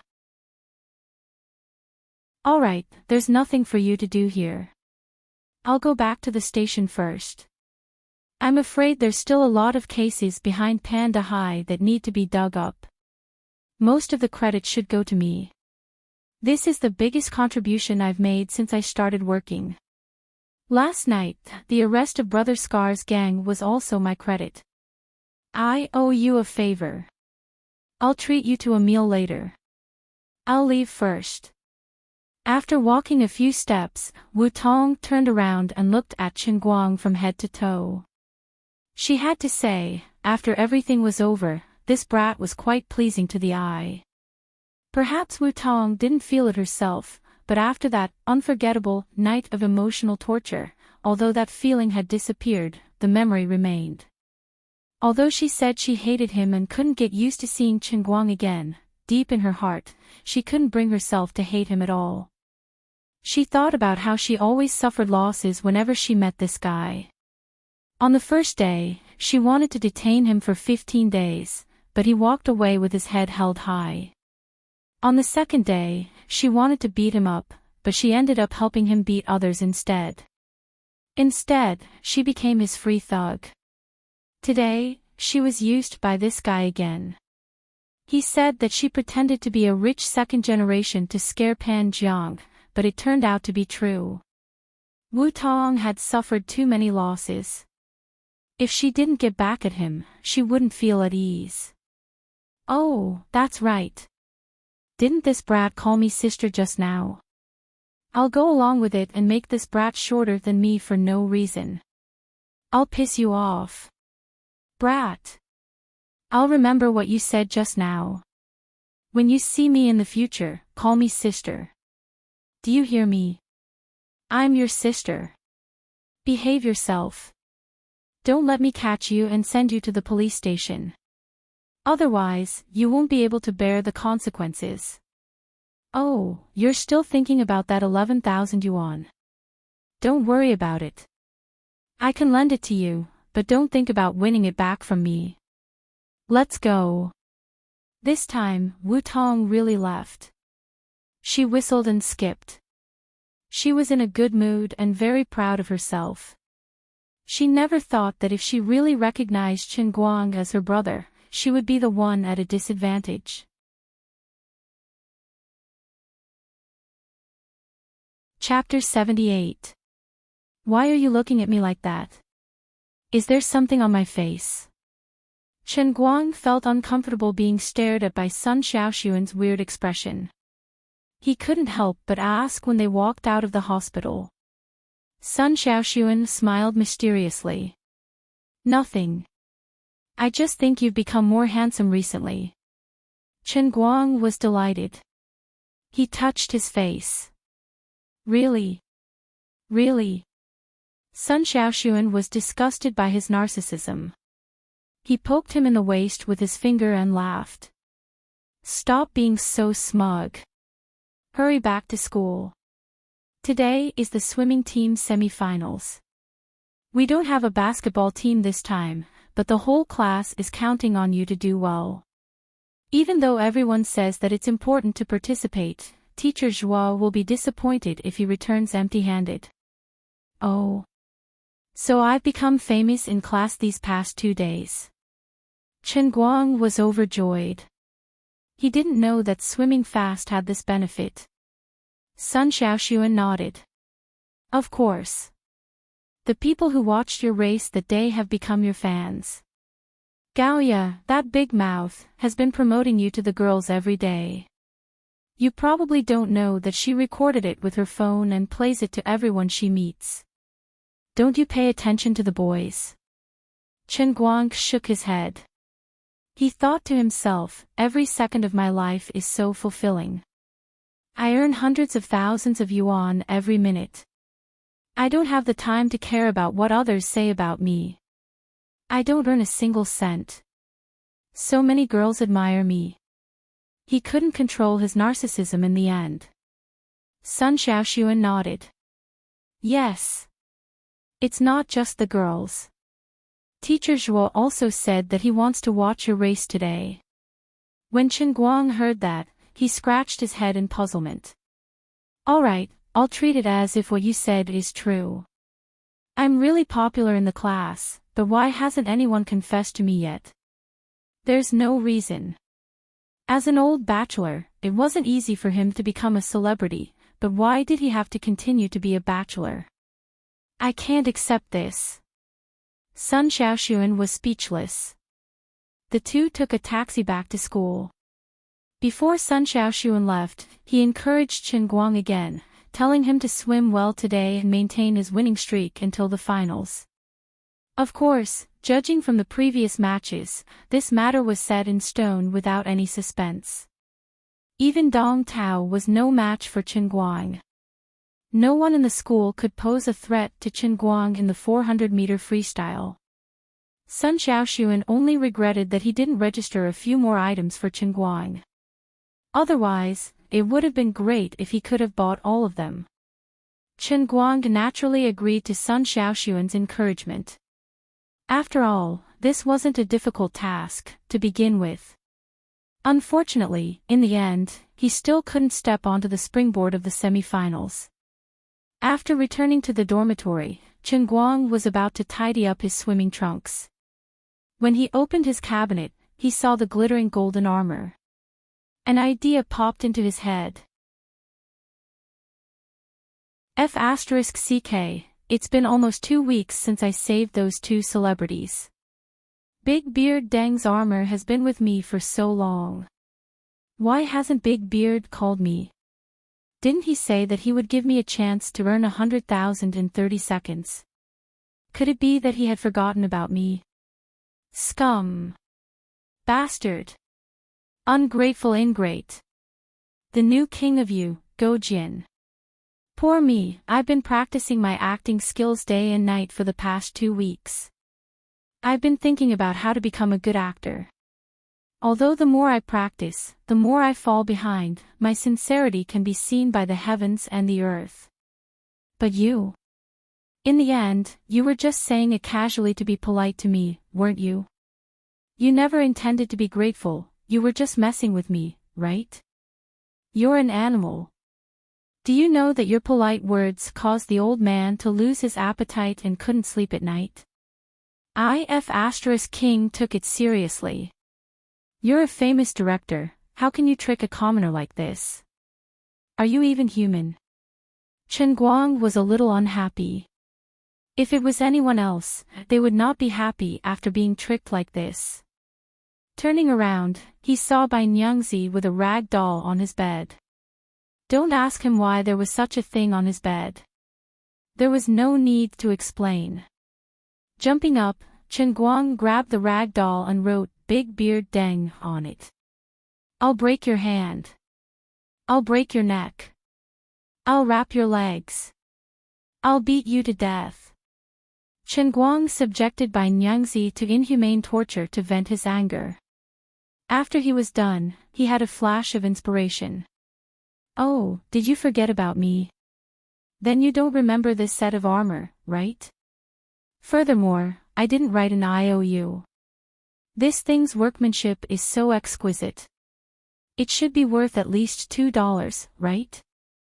Chen Guang immediately went around asking where he could sell this thing to see if he could sell it for a good price. Heh, you don't say, he managed to contact a famous cultural company in Wujing City. This company specialized in commercial performances and props for film crews. Chen Guang first searched for the company's phone number on the internet and called. Hello, how are you? I have a set of armor that looks quite exquisite for sale. Is your company buying it? It's quite exquisite. It's not fake, it's the kind you see on TV. The workmanship is superb. I used to work for a film crew, and they gave it to me to offset my salary. It's from a legitimate source. He stuttered a little because he also felt that this call was quite nerve-wracking. The company was so big, and these things were all produced by professionals. Who would buy something from an outsider for no reason? As expected, the person who answered the phone only said 3 words and hung up. Where's the crazy one? You're the crazy one. Even if the business doesn't work out, there's still justice. What kind of attitude is that? Beep beep beep.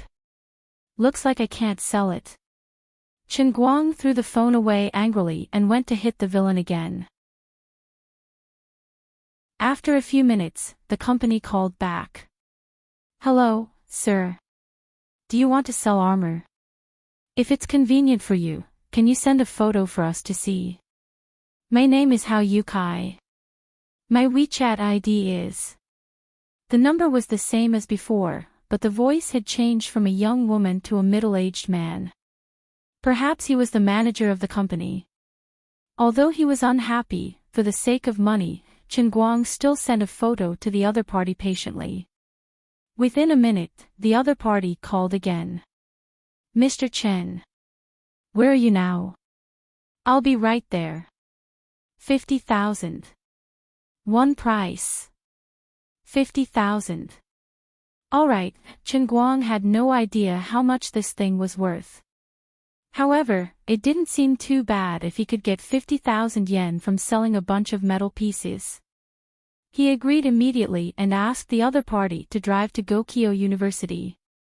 Then, he continued to hit the villain. Since he had nothing better to do, he might as well hit the villain. Chen Guang didn't know that at that moment, on the other side of Wujing, Big Beard Deng was talking to someone about him.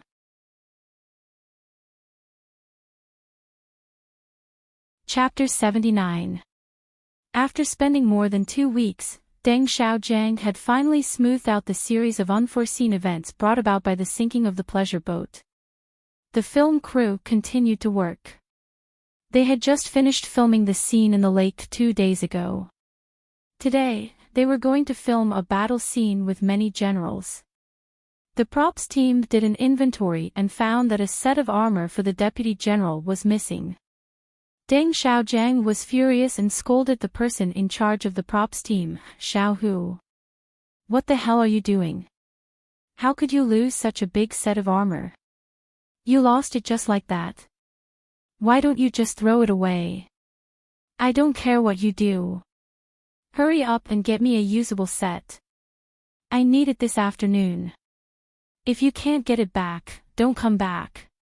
Get lost. This Xiao Hu was even more wronged than Do Yi. He didn't know what was going on. All the costumes and props were arranged uniformly. How could they just disappear like a ghost? Did he bump into a ghost? He was also at a loss and had tears in his eyes.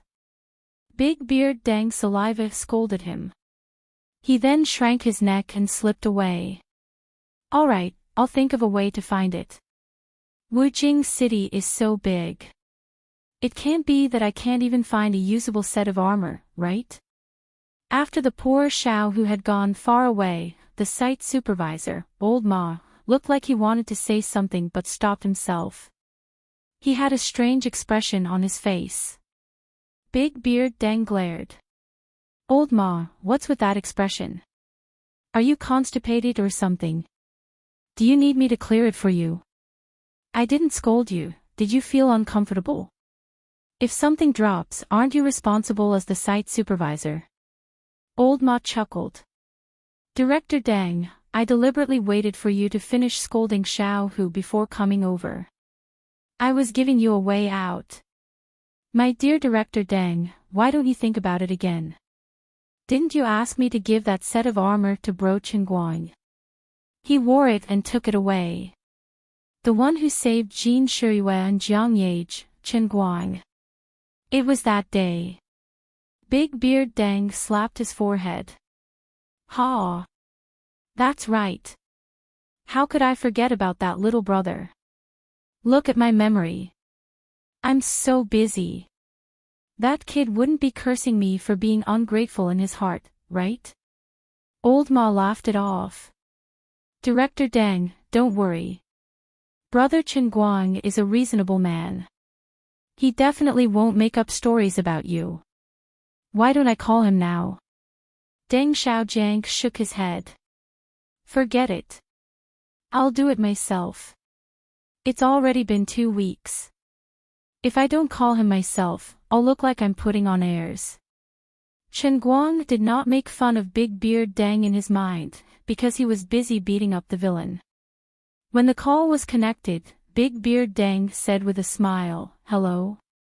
Was it Chen Guang?" "It's me. Deng Xiaojiang. It's that Big Beard's director." "That's right, it's me." With one hand on the phone and the other on the rag doll's neck, Chen Guang's mouth twitched. "Yo. Oh, he. Oh. My uncle. You finally remembered to call me. You scared me to death. I thought you had forgotten about me." This was the most embarrassing thing in the world. He was just strangling Big Beard Deng's little man's neck when Big Beard Deng called him. How could he do that? Deng Xiaojiang was also slightly embarrassed. "Sigh, it's my fault. I've been too busy these past 2 weeks. I just finished today. Didn't I hurry to call you? Are you free now? Remember to bring your armor to the set. I've arranged the scene for you in the afternoon. Like I said before, 30 seconds, 100,000. Deng Xiaojiang felt very guilty. Back then, he had helped him so much. He owed him a life-saving debt. At the time was tight and he didn't have the time to prepare more money, so he only gave him 50,000 on the spot. He decided to give him a small role for 30 seconds. On one hand, it was to return the favor and try to help this young man. On the other hand, it was to find an appropriate excuse to give him another 100,000. The money had been prepared a long time ago. It wasn't a large amount, so it should be given. Of course, although Deng Xiaojiang's personality was very casual and open-minded, he was very serious about the movie. Although he was helping Chen Guang, he was only talking about 30 seconds of scenes. But truth be told, Chen Guang's character was just a nameless, armored soldier riding a horse behind the commander of the two armies when they were facing each other. He just had to sit there and pose, and when the other side's commander provoked him, he just had to put on a slightly indignant expression. Speaking in terms of image, Chen Guang had to act like the Romance of the Three Kingdoms, where Wang Situ and Zhuge Liang were cursing at each other. On the screen, Chen Guang's height wasn't even half the height of the television. Even if he was a pure walk-on actor with zero acting skills, it wasn't difficult at all. It wouldn't affect the quality of the movie at all. In the face of Deng Xiaojiang's invitation, Chen Guang, of course, happily agreed. 1 minute on stage was 10 years of hard work off stage. He had trained hard for 2 weeks for this day. He was also very embarrassed. The other party hadn't forgotten him. They had just finished work and they were in a hurry to call him. Who was it? It was the gold medal director, Deng Xiaojiang. Look at his attitude. He was approachable and amiable. He was not arrogant or rash even though he was in a high position. He was so polite to a young college student like him. What a great man. Yet, he was the villain behind his back. Chen Guang was so ashamed that he shed 2 lines of regretful tears. After hanging up, Chen Guang packed the armor and planned to drive out. As for the company that wanted to buy his armor, he had long since forgotten about it. The reason was very simple. One side was 50,000, and the other was 100,000. I'm not stupid. Can't you even tell which is more, 5 or 10? On the other end, Deng Xiaojiang cheerfully hung up the phone. He was about to call back the person in charge of the prop team, Xiao Hu, and tell him to stop looking. However, this unlucky guy rushed back excitedly and shouted, "Director Deng. President Hao of Iris Flower Company said he has a prop armor that meets our standards. He said he will deliver it in the afternoon. There are pictures here. Look. This workmanship. Really authentic." Before Deng Xiaojiang could say anything, Xiao Hu had already placed the phone in front of Deng Xiaojiang's eyes. Deng Xiaojiang impatiently waved his hand, "Go away, go away. Stop looking. Go busy yourself with other things. You don't have to worry about this armor." Xiao Hu was scared out of his wits. His face was deathly pale, and he almost knelt on the ground. He looked pitifully at Deng Xiaojiang with tears in his eyes. "Director Deng. I was wrong. Please give me another chance. Didn't I already find it? Why don't you want it anymore?" Deng Xiaojiang choked on his anger. He turned around and glared at him. "Stop nagging. I just said you don't have to worry about the armor anymore. I told you to go busy yourself with other things. I didn't tell you to get the hell out of here." Big Beard Deng's heart was stifled. "Can you stop asking me why I don't want it anymore?" The old man was famous throughout his life. How could he admit that he had forgotten about it just now? "Why don't you give me a way out of this embarrassing situation and just let it go with the wind? Can we pretend this never happened?"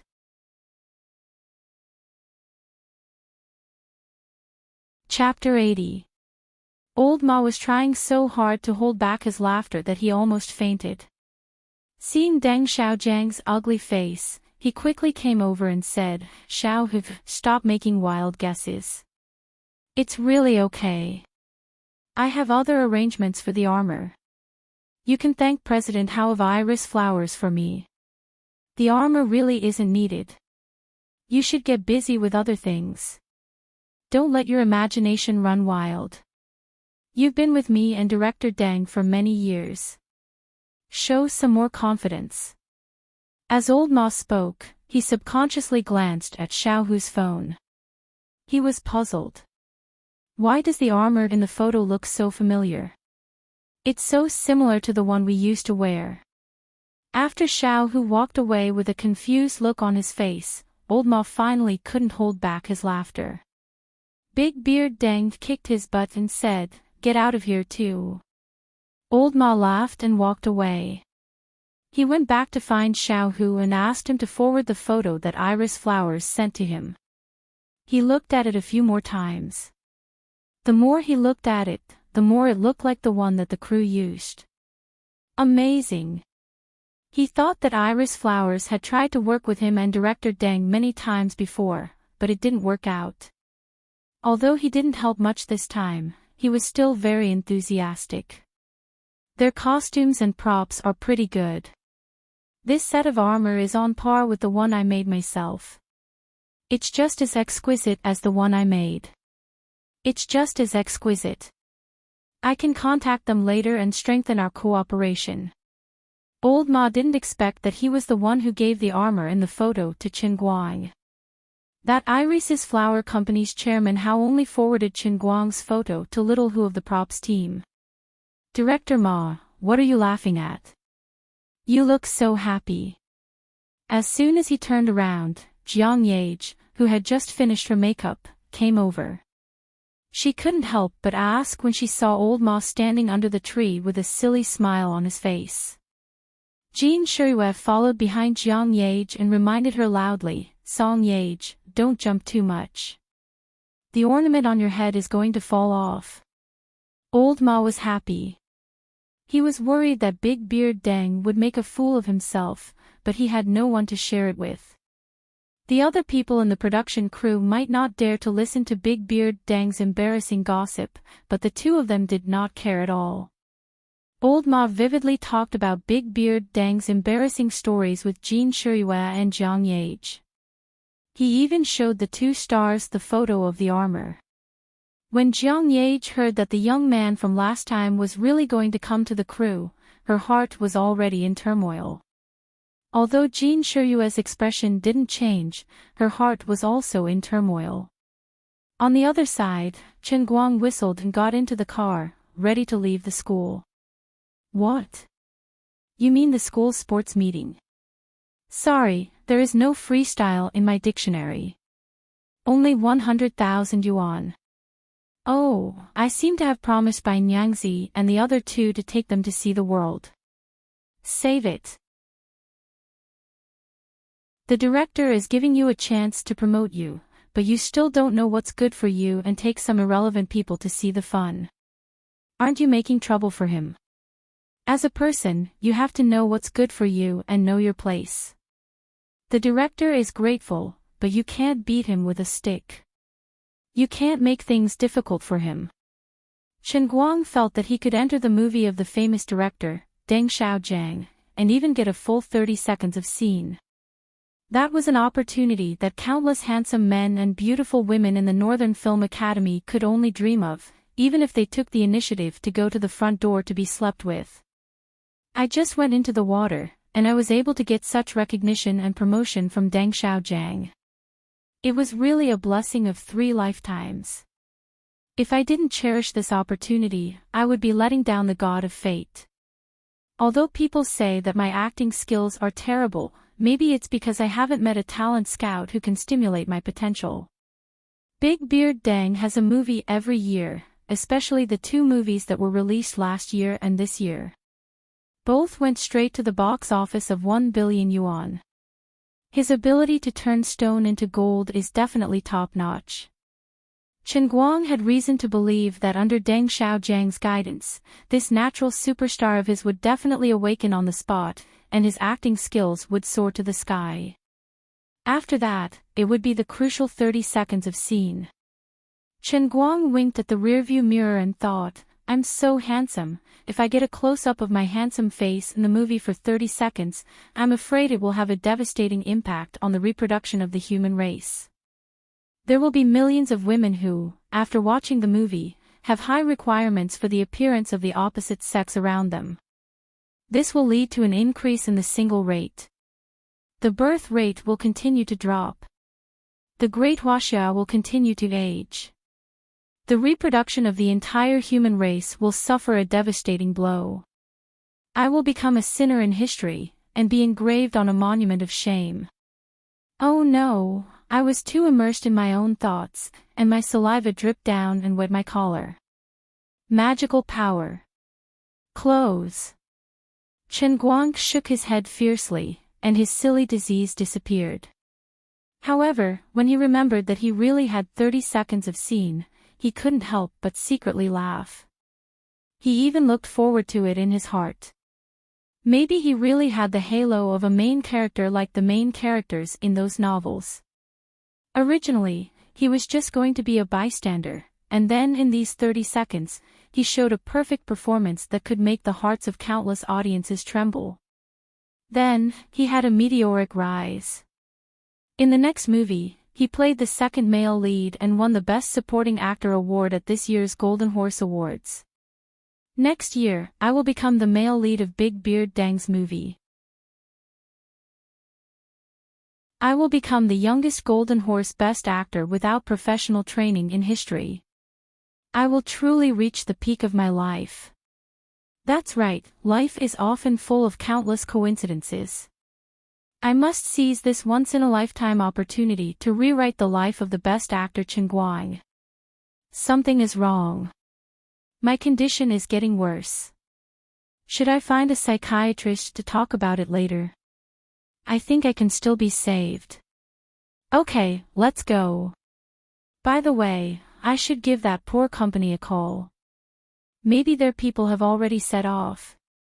I feel a little guilty for standing them up and not giving them a call. Chen Guang took out his phone and was about to call Hao Yukai when his phone rang first. Hello, is this Mr. Chen? I am Hao Yukai from Iris Flowers. It's like this. I'm sorry, but we don't need that armor for the time being. I'm very sorry, I'm really sorry. I just sent you a 200 yuan red packet on WeChat. I apologize again. Before Chen Guang had time to speak, Hao Yukai spoke first. This gentleman was really good at doing business. When it came to handling things, even if it was obvious that he went back on his word, it was still hard to be angry. However, Chen Guang had no reason to care about him at all, because Chen Guang himself was also a pigeon king. In order not to be stood up by me, you stood me up first. First as respect. Looking down at his Tongtian holy teacup, Chen Guang couldn't help but have a terrible thought in his mind. Could it be that I have unknowingly mastered a terrible special ability? Whatever I want to do, I can control the other party to follow my thoughts one step ahead of me. Is this the legendary master of fate? It's terrible. This is a terrible special ability that can only be mastered by the protagonist of a novel who can live an entire book. Ugh. Hao Yukai, you are too polite. It's okay. Thank you for your red packet. Ha ha ha, let's cooperate again in the future. Hee hee. After hanging up the phone, Chen Guang sighed in his heart. Why is the upper limit of a single WeChat red packet 200 yuan instead of 1,000?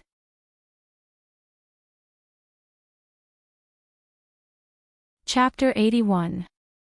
With great anticipation, Chen Guang drove the car to the Wujing Film City that Big Beard Deng had informed him about. The Wujing Film City was a newly built film and television base in the past 2 years. Its main focus was on the filming of historical dramas and movies, which occupied a large area. How large was it? Chen Guang lost his way in the car and nearly ran into the cameras of other film crews before he was escorted by the kind security guards of the film city to the outside of Big Beard Deng's crew. Kid, don't run around. Wait here obediently. I'll go greet Director Deng's crew and ask if you're the real deal. If you didn't say that Director Deng called you over, I would have chased you out. Director Deng's crew isn't like others. If you accidentally ruin their business and offend them, let me tell you, no one in China will be able to pull you back into the entertainment industry. This little security guard was on duty in the film and television city all day long. He had seen a lot of celebrities and big shots. His vision was very high, and he felt that he had a very high status in the outside world. When he spoke, he was just short of being arrogant. Chen Guang rolled his eyes and could not be bothered to argue with him. He thought to himself, what do you know? Who am I? I'm the genius newcomer personally invited by Director Deng that you mentioned. I'm about to appear on the screen and become a rising star in the film industry. How can a loser security guard like you understand the ambition of the old man? The security guard went over. Chen Guang poked his head out of the car window and looked around happily, looking curious. As expected of the Wujing Film City. Just the area near the parking lot in Zone B, the houses that could be seen were all ancient and grand. Sitting in the car, it was as if he had returned to ancient times. Not long after, the security guard came back. He had a strange expression on his face, as if he had suffered a great shock. There were 4 to 5 people following behind him. Chen Guang looked in the direction of the security guard and saw the people behind him. He immediately understood why the young man looked like he had just eaten **tea. Following behind him were 2 golden flowers in each of his hands. Jin Shiyue and Jiang Yage. There were also their agents and assistants. Chen Guang was also shocked. He had thought that Big Beard Deng would be very busy. At most, he would ask someone to pick him up. It was impossible for him to come personally. But he didn't expect that these 2 famous celebrities would personally come. This old man's face is several times more glorious. This old man's life is worth it. Chen Guang opened the door and got out of the car. He took out the shiny golden armor from the trunk and carried it on his back. Then, he happily ran up to it. As he walked past the young security guard, Chen Guang raised his eyebrows at him. Later, she heard from others about brother Chen Guang's behavior when he was rescuing her. During this period of time, she couldn't stop thinking about it. Jin Shiyue, who had never been intimate with any man, saw this person again. He was the same age as her. Although he was not handsome enough to shock the country, he was indeed a sunny boy. It would be strange if her heart was as calm as still water. It was just that she was steady and her acting skills were superb. Under deliberate concealment, she acted dignified and generous without the slightest trace. Chen Guang was shocked by Jin Shiyue's words. Although I, the old man, have been in the society for many years, to put it bluntly, the society of the old man was nothing more than junior high school, and college. At most, I would add my hometown. All of a sudden, Jin Shiyue, such a big shot, said such official words in front of him. The old man really couldn't bear it. Waving his hand quickly, Chen Guang grinned and said, "Oh, Miss Jin, please don't call me Mr. Chin. I really can't bear it. Just call me Chen Guang. As for saving the two of you, it's not a big deal. Not to mention the two of you, even if it were two other ordinary people, as long as I meet them, I would also save them. So, don't take it to heart. As a person who can swim, it's my duty to save people in that kind of situation. It's nothing."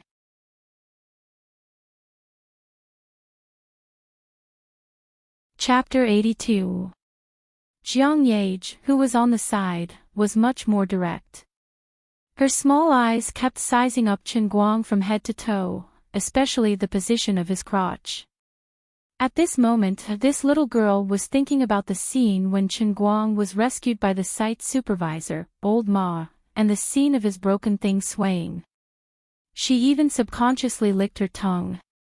"I say, Chen Guang, since you have said so, then you don't need to be polite with us sisters." They were all of the same age, so it was too awkward for them to call each other Mr. Chen and Miss Jean. It was too distant. "How about this, we won't call you Mr. Chen, we'll call you Chen Guang, and you can call her Shiyue. As for me, I'll call you Dear Songya." As Jiang Yage spoke, she leaned over and put her hand on Chen Guang's shoulder, a standard posture of familiarity. Chen Guang turned his head and almost gave Jiang Yage a fright. She was licking her tongue. "This heroine, your eyes are a bit improper. In my impression, we are not so familiar with each other, right? We are decent people, so you should be more decent. If I didn't hear wrong, did you just say, Dear Songya?" Hee. Jiang Yage's overly familiar behavior really shocked Chen Guang. Some people want to ask, isn't it a little too weak to be intimate with a celebrity, and you are not only unhappy, but also shocked?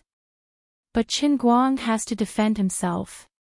In his long life of 20 years, this was the first time he was so close to a dignified celebrity, and the other party was even a popular existence.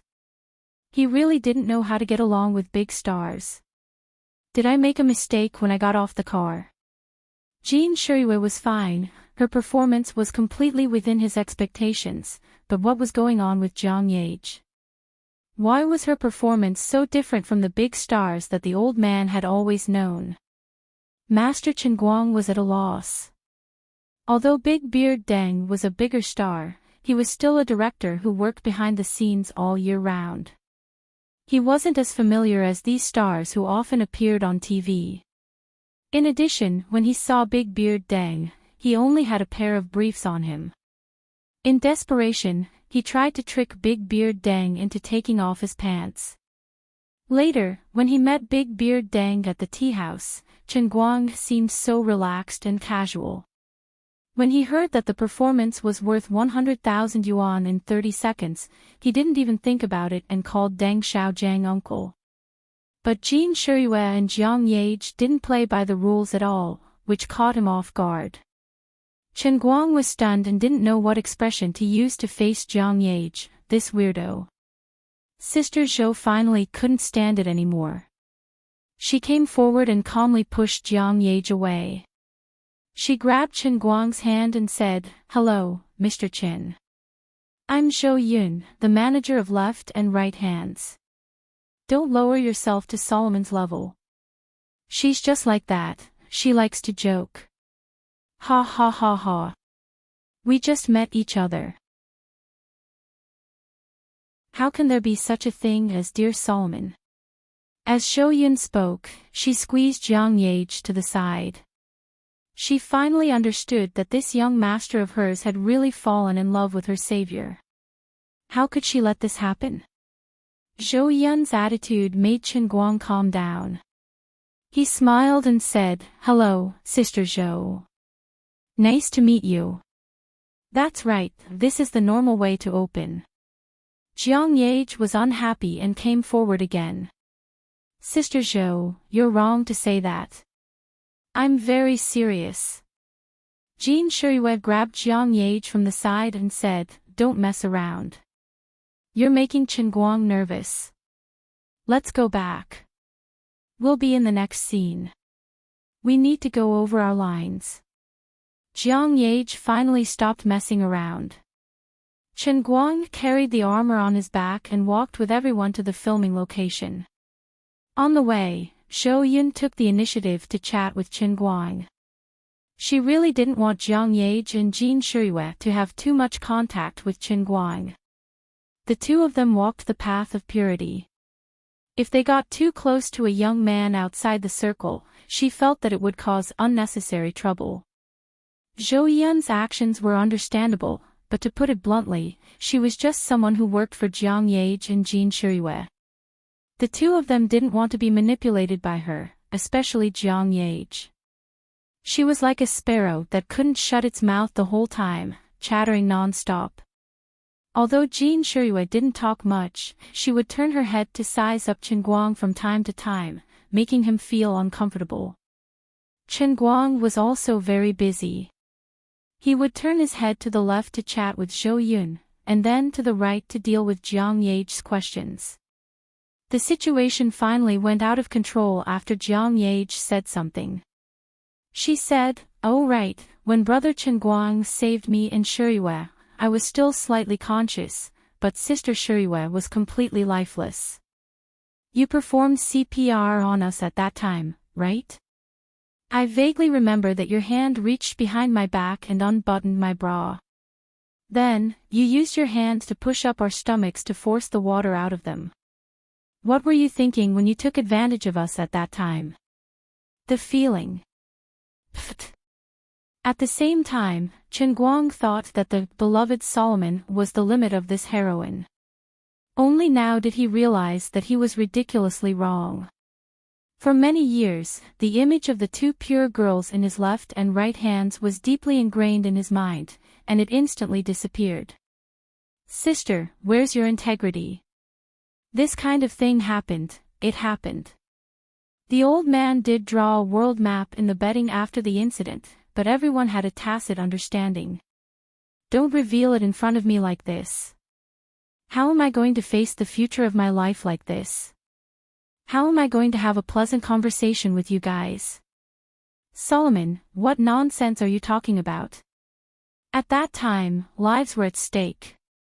In order to save you, Mr. Chin did his best. How could he have those messy thoughts, you said? How could he have the feeling? If he had been a little bit slower, both of you would have lost your lives. Sister Zhou was still the best. At the critical moment, she stood up and saved Chen Guang's glorious image of a savior that was about to collapse. Chen Guang nodded again and again, "That's right. At that time, my mind was also blank. I couldn't remember anything. I just wanted to save everyone. Let me tell you, I swam from the other side of the lake. It was a long distance and time was tight. After diving, weren't there 4 people before the 2 of you? When I rescued the 2 of you on the boat, I almost passed out from exhaustion. How could I remember what I did at that time? I forgot it all. Then, he added another word in his heart. That would be weird. Sister Zhou was really a wonderful person.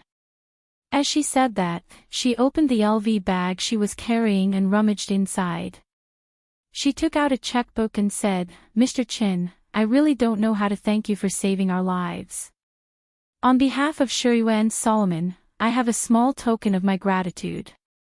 It's not enough to show my respect, but please accept it and don't refuse it.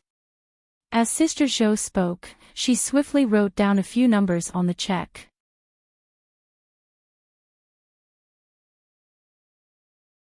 Chapter 83. She actually has her own motive for doing this. She doesn't want Jin Shuyue and Jiang Yage to remember Chen Guang's kindness in their hearts. She directly gives enough money to make the 2 girls feel that they don't owe him anything.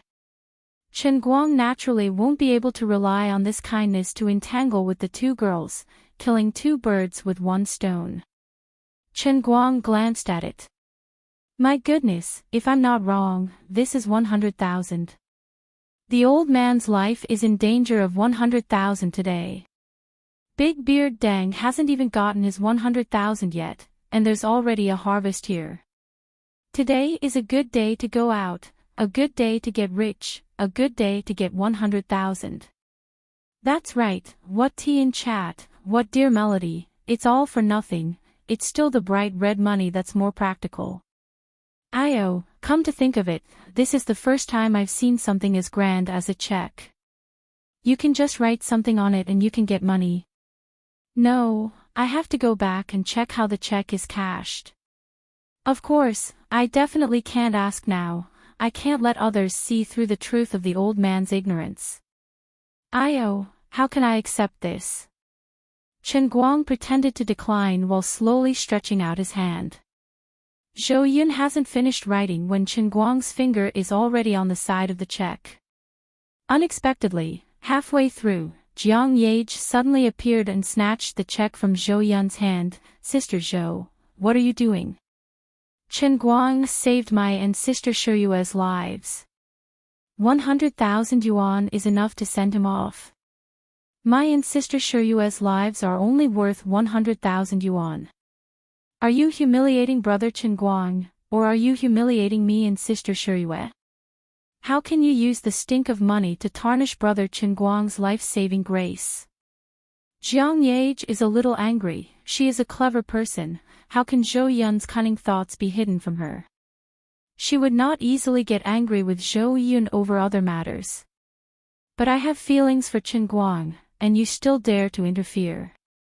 Do you really think that I, Jiang Yage, am someone you can manipulate? Jin Shuyue, who was standing on the side, knew her sister like the back of her hand. Knowing that she was angry, she hurriedly smoothed things over.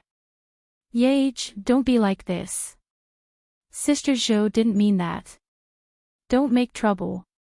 She might not listen to others, but since Jin Shuyue said so, Jiang Yage first looked straight at Zhou Yun, then put the checkbook back in Zhou Yun's hands and said, Sister Zhou, I'm sorry, I was a little too excited.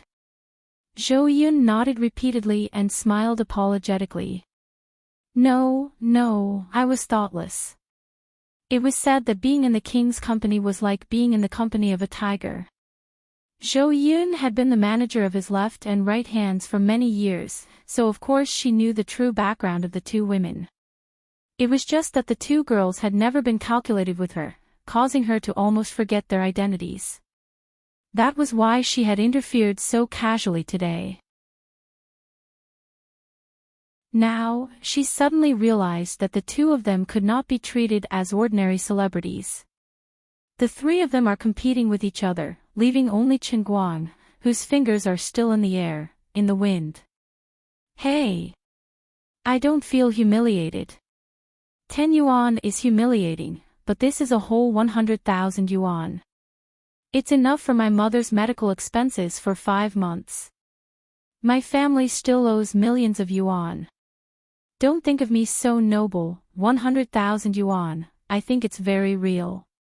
What nonsense are you talking about? How can money smell like copper? It's fragrant. It's fragrant. Why don't you just sully me? Looking at Zhou Yun reluctantly putting the checkbook back into her bag, Chen Guang felt like 10,000 beasts were galloping in his heart, but he had to squeeze a careless smile on his face. That's right, that's right. How can I ask for your reward for being brave? Sister Zhou, you're too polite. How can I do that? I can't afford to lose face, haha, ha. Then, Chen Guang didn't want to speak anymore. He felt that this must be retribution. It was because he listened to the pirated songs of his right-hand man that he was now being punished by the god of fate. The cooked duck actually flew away in front of his eyes. Yet, he was suffering because of his pride. He really couldn't bring himself to ask for it. The old man is wise his whole life, but in the end, he still lost to his pride. It turns out that my skin isn't as thick as I thought. I say, Jiang Yage, you don't understand the ways of the world at all. We can't be friends with people like you. Chen Guang also blamed Jiang Yage wrongly. She stopped Zhou Yun not because she didn't want to pay a single cent, but because she had other plans. She didn't want the fate between her and Chen Guang to end so easily. At the moment when she was saved by him, Jiang Yage's thought of devoting herself to him was not a joke. It was rare for her to be sincerely moved, and she found that he was indeed a person of the same age as her. He didn't look annoying, and he was quite handsome and happy. Of course, she wanted to get to know Chen Guang more. At the same time, she wanted him to know her better. Even if she really wanted to give him this 100,000 yuan as a reward, she couldn't give it to him as she did now. Anyway, the cooked duck flew away. Chen Guang was very hurt, and he didn't have much interest in talking. On the other side, Zhou Yun was shocked by Jiang Yage. She suddenly remembered that she was just a manager who did odd jobs for others, so she didn't do anything extra. Fortunately, this place wasn't far from the filming location. The awkward scene didn't even last for 10 seconds. After turning the corner, they saw the busy crew in front of them. Seeing that they were back, someone immediately came to look for Jin Shiyue and Jiang Yage. You two are finally back.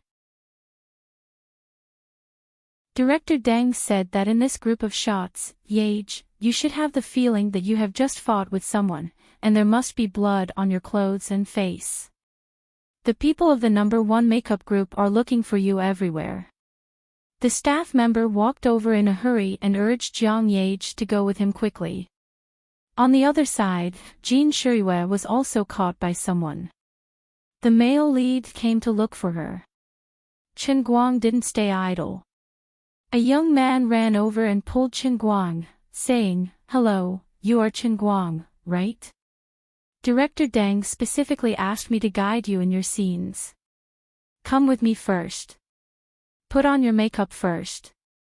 I'll talk to you about the play while you do it." It was related to whether he could make a meteoric rise and embark on the road of Best Actor. Chen Guang immediately went into work mode and followed the young man to the makeup room. He thought that Big Beard Deng was really professional. He was just a 30-second piece of trash with no lines, and he even sent someone to talk to him about the play. Just because of Big Beard Deng's care, he had to bring out his best state no matter what. He couldn't ruin his reputation. He and Jiang Yage didn't go in the same direction. The makeup requirements of the leading actors were completely different from that of the extras. When passing by the shooting location, Chen Guang heard Big Beard Deng shouting at the top of his voice. The way his saliva was flying and he was pointing to the east and the west looked really interesting. Chen Guang instantly understood why Big Beard Deng didn't have time to pick him up. He felt that Deng Xiaojiang on the set was like a perpetual motion machine. As long as he stood there, no matter whether he was using his brain or pointing his fingers, he couldn't stop at all.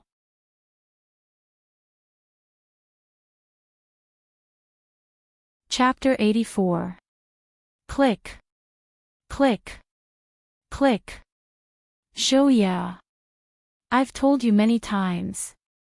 Did you not have breakfast or something? You have to be quick when you mount the horse. Do you look like you're running away in a panic with that sluggish look of yours? Yes, I know you don't know how to ride a horse, but I'm not asking you to ride me. You don't have to ask a stunt double to mount the horse, do you? This is a close-up of his face. You better show me some form. Hey! Old Ma. Isn't Shoya a little too short for you?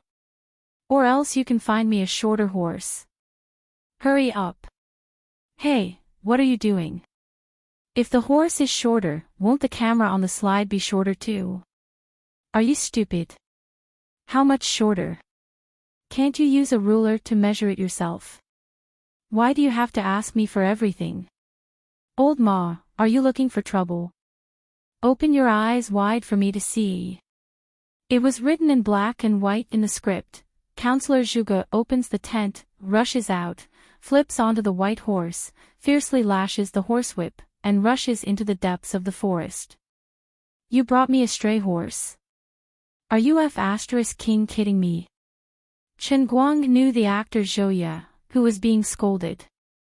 He was a big shot, but after being scolded by Deng Xiaojiang, he only nodded vigorously without saying anything on his face. Under Deng Xiaojiang's command, the rest of the crew ran around the set, busily preparing. The site supervisor, Old Ma, was the most miserable. He was like a spinning top under Deng Xiaojiang's command, his head spinning non-stop. After being scolded badly by Deng Xiaojiang, he turned around and scolded Xiao Hu from the prop team. It was so noisy on the set that it was like a food market. If he hadn't known that this was a movie and that Deng Xiaojiang was just standing there, Chen Guang would have thought that he had gone to the wrong place. However, after the bustling and noisy preparation work was completed, following Deng Xiaojiang's order, the previously noisy set suddenly quieted down. Not a single sound could be heard as everyone went about their duties. When Chen Guang saw this scene from afar, he subconsciously began to walk on his tiptoes, not daring to make the slightest sound, for fear of disturbing the filming. He was even more surprised to find that the crew members, who had been running around like headless flies, had somehow found their places. The seemingly messy set instantly turned into a sophisticated machine, revealing its order in the chaos, like an exquisite work of art. Art! As expected of a famous director. Chen Guang exclaimed inwardly. Previously, when he saw Deng Xiaojiang, he thought that he was quite amusing. Now that he was on the set, he was so awe-inspiring and imposing. Yet, he couldn't help but be impressed. His eyes were really different. He could single-handedly command over 100 people on the set, and his eyes could see places that others couldn't. Although his words were unpleasant to hear, like a machine gun firing at people everywhere, they were always unable to refute. With a wave of his hand, everyone instantly found their backbone. Amazing! Really amazing! Chen Guang felt that the pressure on his shoulders was even greater. Deng Xiaojiang was such a strict and serious person, but he took care of him like this and gave him a great opportunity. Previously, he didn't think that this was too great. He also understood that Deng Xiaojiang was looking for a suitable reason to formally repay the life-saving grace in Painting Lake that day. But at this moment, Chen Guang knew how precious and rare this opportunity was.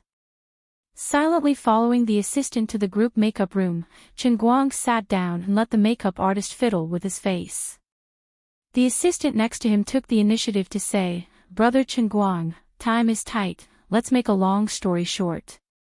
You don't have any acting experience before, right?" Chen Guang answered honestly, "Yes, in the past 2 weeks, I've crammed a lot of books on actors." I've probably read Actors' Self-Cultivation, Film and Television Performance Basics, these books. I hope they'll be of some use. Chen Guang's words slightly surprised the assistant. He didn't expect this super loyal brother to be so concerned about this matter. He had done so much research before coming. In fact, the assistant was just a little inconspicuous assistant in the crew. He had just graduated from the directing major of Chinese drama school less than a year ago, and had been working with Deng Xiaojiang's team to accumulate experience.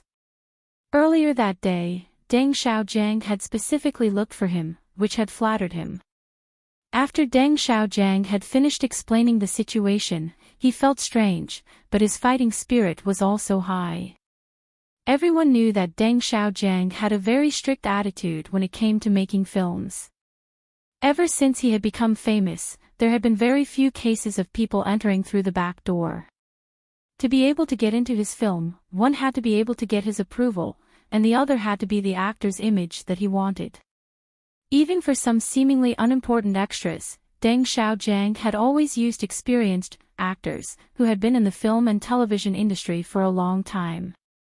For example, Chen Guang, a non-performing student with no acting experience, had been directly pulled into the crew by Deng Xiaojiang and given the role of deputy general in fresh clothes and armor.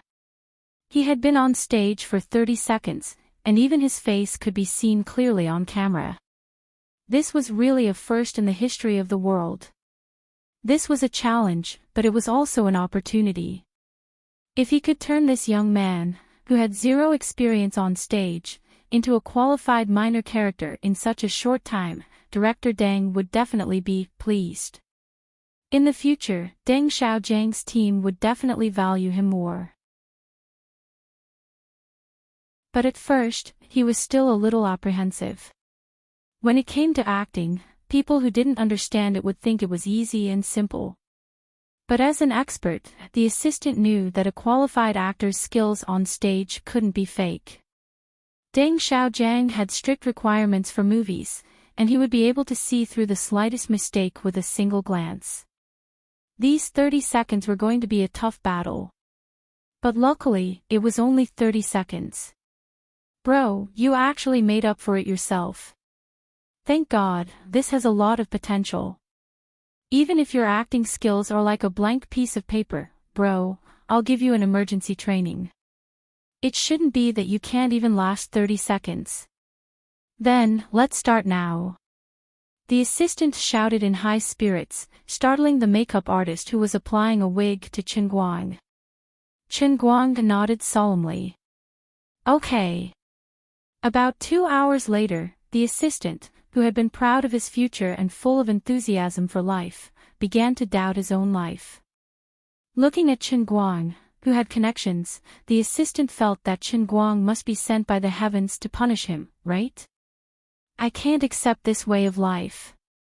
Heavens. Earth. This bro is poisonous.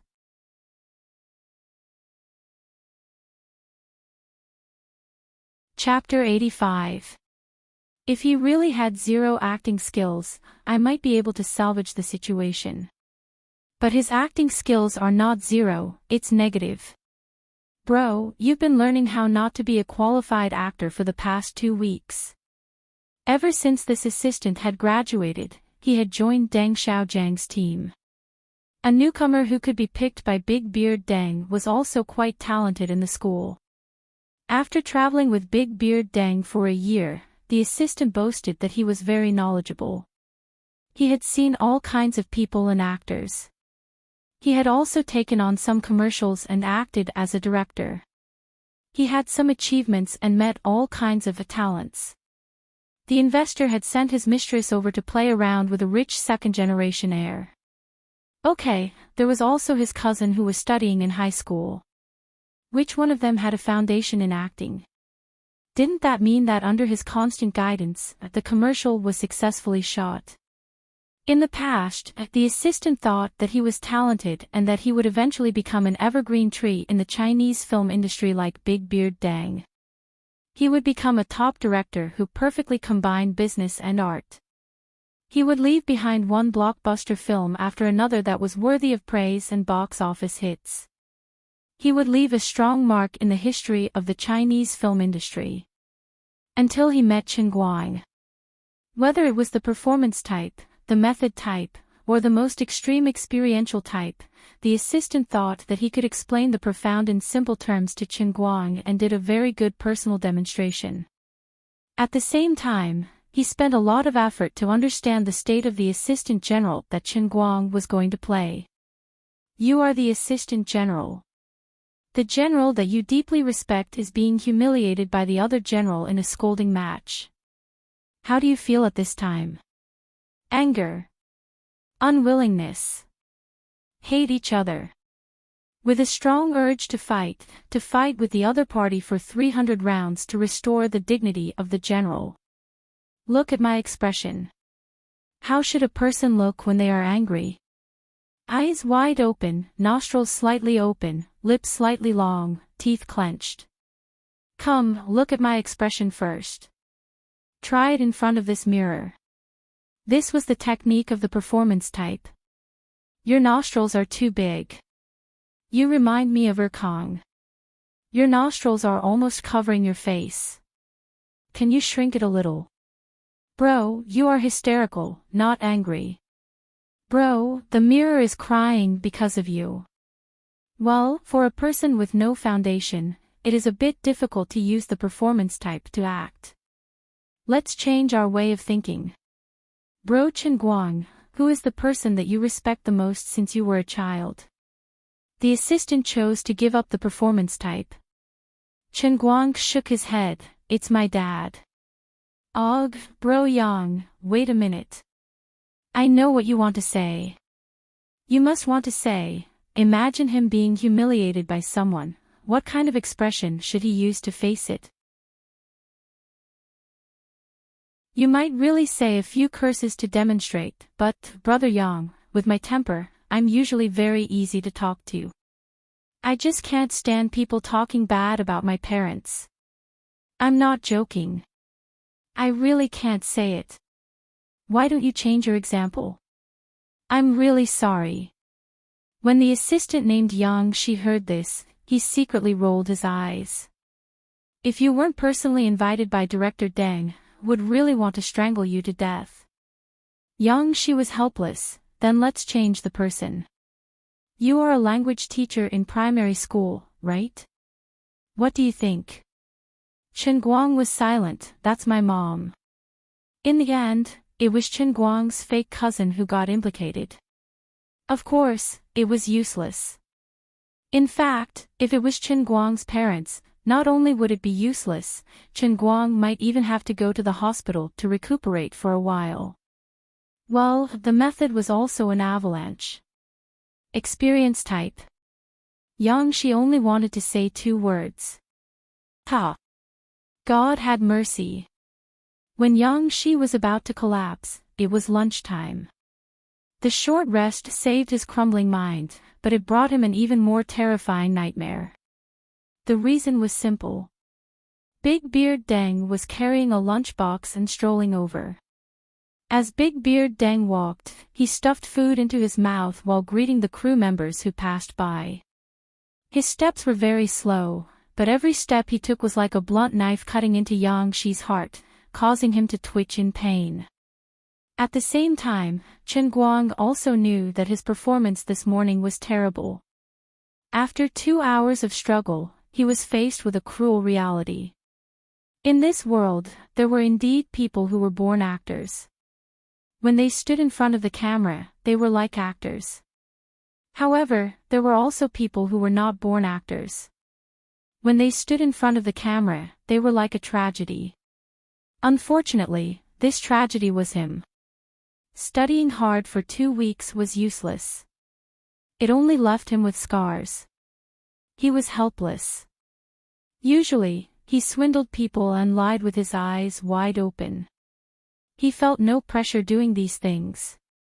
Although he had suffered many setbacks during the past 2 weeks of hard work and was jokingly called the worst acting in history by his classmates, Chen Guang still insisted that he could become a qualified actor. They were just playing a harmless joke on him. But after talking with Yang Shi for so long, he finally realized that he was wrong. Very wrong. The white snake and the other scumbags with their big mouths were not kidding. They were right. They were serious. How embarrassing. How hopeless. Chen Guang also worked very hard. He imagined the scene in his mind. He thought that he was that person. He also knew very well what kind of expression he should make in that situation. But when it came to actual acting, no matter how good he felt about himself, when Yang Shi showed him in the mirror, he felt that he was not acting, but a piece of dead pork that had been frozen in the refrigerator for a year. The play within the play and the play in life were completely different for him. But he really did not want to give up this opportunity. Even if he knew that he did not have the talent to be an actor, he could not just wave goodbye to 100,000 yuan. Kid, how is it? After practicing for the whole morning, you should have some results, right? Yang Shi is a good director that I found from the Chinese opera. Although he is young, he is good at teaching actors. As you can see, I really can't get out of my nest. I really can't come out to pick you up. Please don't mind me. Big Beard Deng sat on the stool next to Chen Guang and said with a smile as he ate. This morning's shooting was exceptionally smooth. Big Beard Deng was also in a good mood. His whole face looked ruddy. When he spoke, the big beard on his chin trembled with rice. It was very funny. He really did not get hurt by the curse of hitting villains. Chen Guang looked up and squeezed out a smile that was uglier than crying. Uncle. Interrupting Chen Guang's words, Deng Xiaojiang patted on Chen Guang's shoulder and continued, you don't have to be polite with me. Naturally, you have to do a good job as well. Although it's only 30 seconds of footage, many people are fighting for it.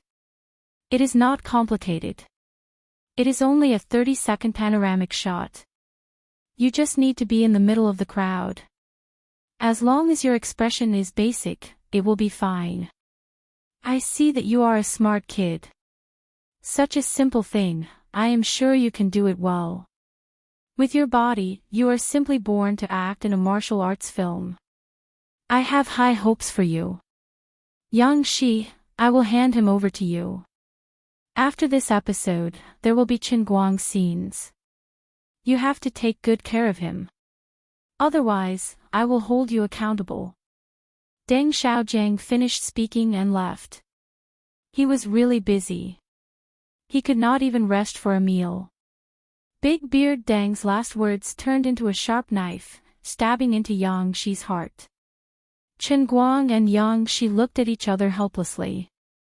They sighed helplessly. Such a disaster was destined to happen. At this time, Jin Shiyue and Jiang Yage came together.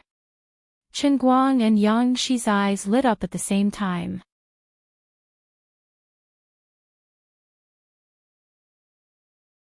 Chapter 86. Chen Guang's eyes lit up. He thought that Jiang Yage and Jin Shiyue had finally found their conscience and felt that he had saved their lives, so he should at least give them some compensation. When the time came, even if he had to reluctantly accept it, he would pretend to be unwilling and accept it. Yang Shi's eyes lit up because he finally saw his savior. Although Jin Shiyue and Jiang Yage were child stars and had been famous for a long time, the two of them had walked step by step to where they were today and stood out from the other child stars. They did not rely on their unpredictable and shocking backgrounds. More importantly, it was because of their diligence and talent. Deng Xiaojiang had once told Yang Shi that the reason why he had chosen the left-hand and right-hand duo for this movie was because the two of them were very compatible with the temperament of the character he wanted. The other reason was because of their acting skills. Even a great director like Big Beard Deng, who had seen a lot of things, admired them very much. Different from the general young actors, most of whom are mainly methodical and experiential, Jin Shuryue and Jiang Yage are out-and-out expressionists. The control of the two's micro-expressions, a frown, a smile, a frown, and a curl of the lips, were all controlled to the pinnacle, not a bit more, not a bit less. Even Big Beard Dang was amazed. It was really rare to see such a young person reach such a realm in the path of expressionism. Usually, top-notch performers were the exclusive domain of veteran actors, but these two had broken this convention. It could only be explained that these two girls were born with excellent acting skills, and had perfect control of their expressions and body details.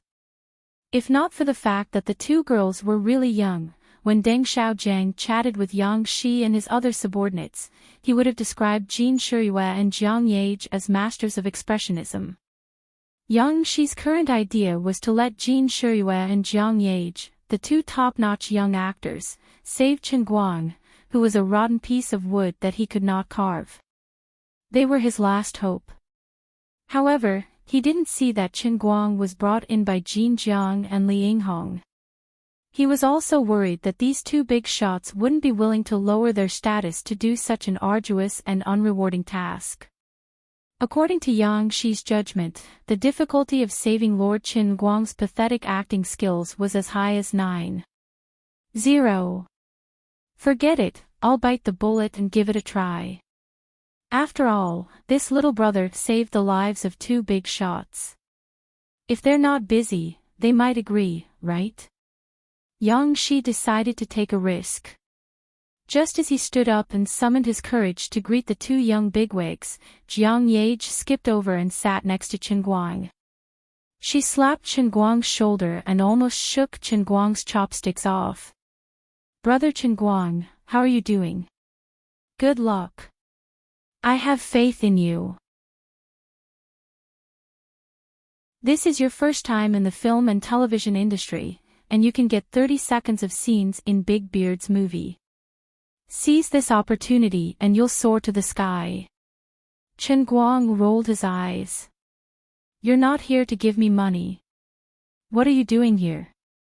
Don't talk to me. I just want to find a hole to hide in right now." On the other side, Jiang Yage's super familiar actions and tone made Yang Shi, who hadn't had time to speak, dumbfounded. Since when did she become so easy to talk to? Jin Shuryue didn't sit down. Instead, she took the initiative to talk to Yang Shi. "Director Yang, you don't look well." Yang Shi was stunned. He wondered what had happened. Why would she care about a small role in the crew? Could it be, is there any difficulty in improving Chen Guang's acting skills? Jin Shuryue continued. Well, in fact, she was still concerned about this guy who got in through connections. "It had nothing to do with me. But since you've taken the initiative to ask, I'll tell you about my nightmare this morning." About 3 minutes later, Jin Shuryue and Jiang Yage finally finished listening to Yang Shi's tearful complaint. Chen Guang was also stunned. "Bro, do you have to be like this? I don't have much talent, but I can't possibly hurt a young talent like you, who was praised by Big Beard Deng as a good actor. From what you're saying, you're planning to retire from the industry and wash your hands of gold, right? My acting skills are so tyrannical that I can destroy a young director's worldview and outlook on life." Chen Guang didn't know that at this time, Yang Shi was really worried about him. He felt that Big Beard Deng had handed him over to him, and in the end, taught him a disaster. Of course, it would make his life gloomy from then on. "You two, please help me. Director Deng said that the two of you are rare performance masters among the young actors. Please help me give some pointers to little brother Chen Guang, and let him be a little enlightened. He really doesn't have the slightest bit of talent." Even if he knew that his words would offend people, Yang Shi couldn't control his own mouth. When Jiang Yage heard Yang Shi scolding her sweetheart like this, she was immediately unhappy. "Director Yang, look at what you're saying. Is our family's brother Chen Guang so unbearable? I really don't like hearing your words. Fine, this lady will personally teach him. Anyway, the next line doesn't include me and Shirue. I don't believe that this rotten wood can be so rotten. Our family's brother Chenguang. As expected, Jiang Yage's words shocked people to death. Chen Guang, Jin Shirue and Yang Shi were all shocked by her words. Jin Shirue poked Jiang Yage's waist with all her might. She gave her a look. You're going too far. Too far. Jiang Yage laughed mischievously. Just kidding, just kidding. Don't take it seriously. Alright, since Brother Chenguang has encountered a problem, us sisters should naturally pull out our swords to help. Yang Shi nodded her head like a chick pecking rice. I'll be relying on you too. An hour later, there were 2 more actors in this world who were doubting their lives. Jin Shirue and Yang Shi realized that using rotten wood to describe Chenguang's acting skills was an insult to rotten wood. No matter how capable he was in the water, when it came to acting, he was basically an ironwood slag. Once he sank, he wouldn't be able to get up. Jin Shirue blushed and looked helplessly at Chenguang. This, she couldn't say it out loud. Jiang Yage was the one who spoke her mind. Brother Chenguang, everyone is different. God is fair. He opens a window for others, but he will definitely close a door later on. Even if you can't be an actor, it doesn't matter. You're very good in other aspects. Yang Shi also had a bitter expression on his face. He couldn't say a word for a long time. His last life-saving straw had been burned to ashes by the destructive negative acting skills. Master Chenguang wanted to throw down his armor and run away. He couldn't bear the humiliation. Brother Yang, I'm really sorry. Shirue and Grace, thank you for your help. I, Chenguang, know my talent is limited. I'm really not cut out for this job. I'm really sorry for wasting everyone's time. I'll go say goodbye to Director Deng. After saying that, Chenguang walked in the direction of Deng Xiaojiang. It wasn't that he was willing to give up the 100,000 yuan. It was purely because after such a long period of training, it had no effect. Even if he was thick-skinned, he really didn't have the courage to continue staying here. After saying that, Chenguang planned to slip away. Chenguang. Come here. It's your turn. Come over and rehearse first. Find the feeling. At that moment, Big Beard Deng had just finished shooting the previous one and charged straight back. Following Big Beard Deng's loud shout, hundreds of pairs of eyes from the entire crew suddenly fell on Chenguang. He was the top minor character that Big Beard Deng personally selected. These crew members were also very curious. They all wanted to know if this life-saving benefactor could take this opportunity to enter the entertainment industry. After all, Big Beard Deng rarely made a mistake in judging people. Chenguang's face turned completely white.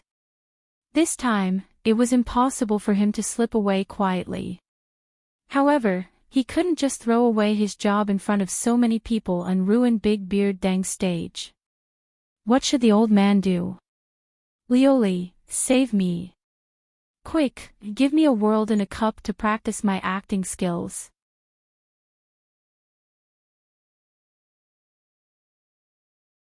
Chapter 87. Unfortunately, Luli ignored him, because he didn't bring the life-saving artifact with him at all, but left it in the car. Hello kitty pink cup cover, I finally messed up. If I had known earlier, I wouldn't have been afraid of embarrassing myself and brought the cup with me. I'm going to kneel. Otherwise, I should just stop being lazy and go buy a normal cup cover as soon as possible. Soldiers are trained for 1,000 days to be used in a single moment. Right now, the old man really needs the Holy Grail to save his career, but he left his only savior in the car. I want to die. Deng Xiaojiang called out to him, but seeing that he didn't move, he simply turned around and walked over, laughing as he patted Chenguang's chest. Kid, weren't you pretty capable before? Why are you so scared now? This isn't like you. Come on, don't be afraid. I'm here to watch. I don't believe that I can't bring you to 30 seconds of the scene. Deng Xiaojiang pulled Qin Guang toward the middle of the crowd of people on the set. There were already quite a few people there. The nearby walk-on actors were so envious that their eyeballs almost popped out. To be brought in by Deng Xiaojiang personally, this was simply a VIP among walk-ons. Director Deng. Chen Guang wasn't a person without integrity. Even if he wanted to get 100,000 yuan, he felt that he couldn't ruin Deng Xiaojiang's reputation and movie. He decided to confess and be lenient. Deng Xiaojiang glared at him. Why are you stuttering? Let me tell you. You're not allowed to back out. To tell you the truth, 100,000 yuan was already prepared for you a long time ago. Originally, even if you didn't succeed, as long as you just got the armor back, I would have given you the full amount. But I can't stand seeing you being so wishy-washy. Today, if you don't stay in my scene for 30 seconds, I'm really going to be thick-skinned and not give it to you. What are you afraid of? I, Deng Xiaojiang, am going to put my reputation on the line. Even if you don't have any talent, I'll still bring you to stay in this movie for 30 seconds. You can even show your face. Deng Xiaojiang didn't know how much Yang Shi had taught Qin Guang, but he felt that even if Qin Guang hadn't learned anything at all, it wouldn't be difficult for him to sell it now. My uncle. Do you have to make such a grand aspiration? I feel like both of us will be put in a difficult position.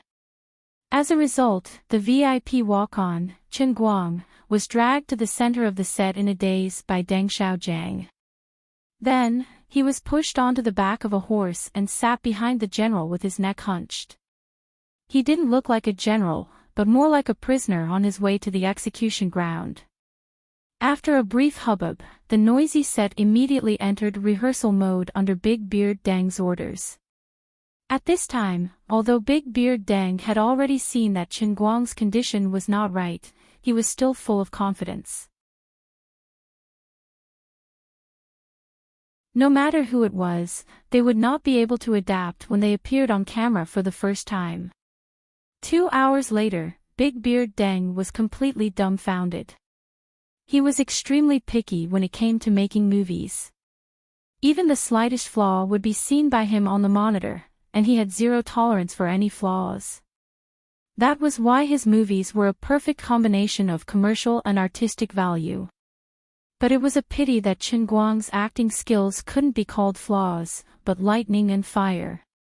Big Beard Deng didn't blame Yang Shi. With his attainments, he could see that it wasn't that Yang Shi didn't work hard, but that Qin Guang was hopeless.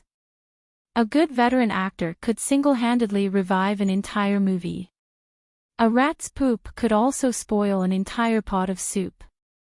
Unfortunately, Qin Guang was the top-notch rat poop in this pot of soup that could fight 100 by himself.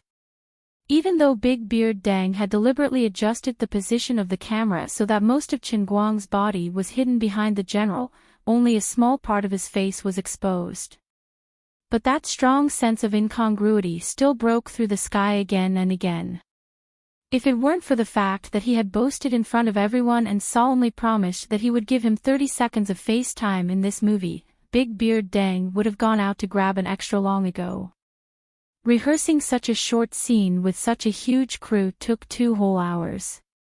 Jiang Yage and Jin Shuiwei watched from afar, their palms sweating for Qin Guang and Deng Xiaojiang, the 2 poor men who were riding on a tiger's back. Director Deng, I think we should take a break first. Everyone is a little tired. Old Ma jumped out in time and became Big Beard Deng's savior. Big Beard Deng was also helpless. It was meaningless to continue wasting time. He waved his hand. Everyone, take a break. Qin Guang jumped off the horse dejectedly. Director Deng, I think we should just forget about this. I'm really not cut out for this. I'm really sorry for wasting so much of everyone's time. Deng Xiaojiang shook his head. No, no, no.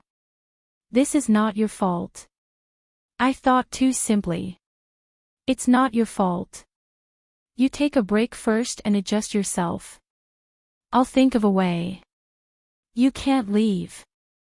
Otherwise, where will I put my old face? There must be a way. In the end, Chen Guang did not leave. This matter was no longer just about him. It was about Big Beard Deng's face. Deng Xiaojiang was kind enough to help him. It was fate that made a fool out of him. Chen Guang did not like to leave a mess behind. Yang Shi sat down next to him and sighed. Actually, this is also my fault. If I had come to you 2 weeks earlier and planned earlier, things might not have turned out like this. Chen Guang shook the armor on his body. Wearing such an armor on such a hot day was actually quite uncomfortable. At the same time, he could be considered to have experienced the pain of being an actor. Big brother Yang, look at what you're saying. I was the one who messed it up, and you guys are taking the blame for it. How can I do that? As the two were talking, Jiang Yage ran over with a phone.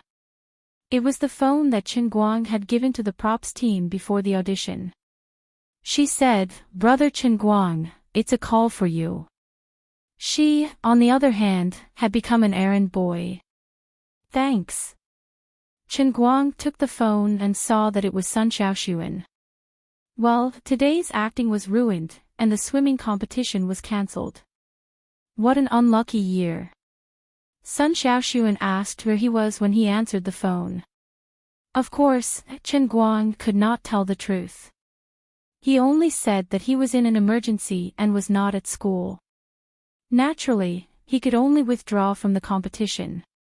Sun Xiaoxuan was considerate. He did not ask where he went or what he was doing. Instead, he comforted him. When he finally hung up the phone, Sun Xiaoxuan said that the counselor, Xue Jingxi, had been waiting at the swimming pool for 2 hours, but she did not see him.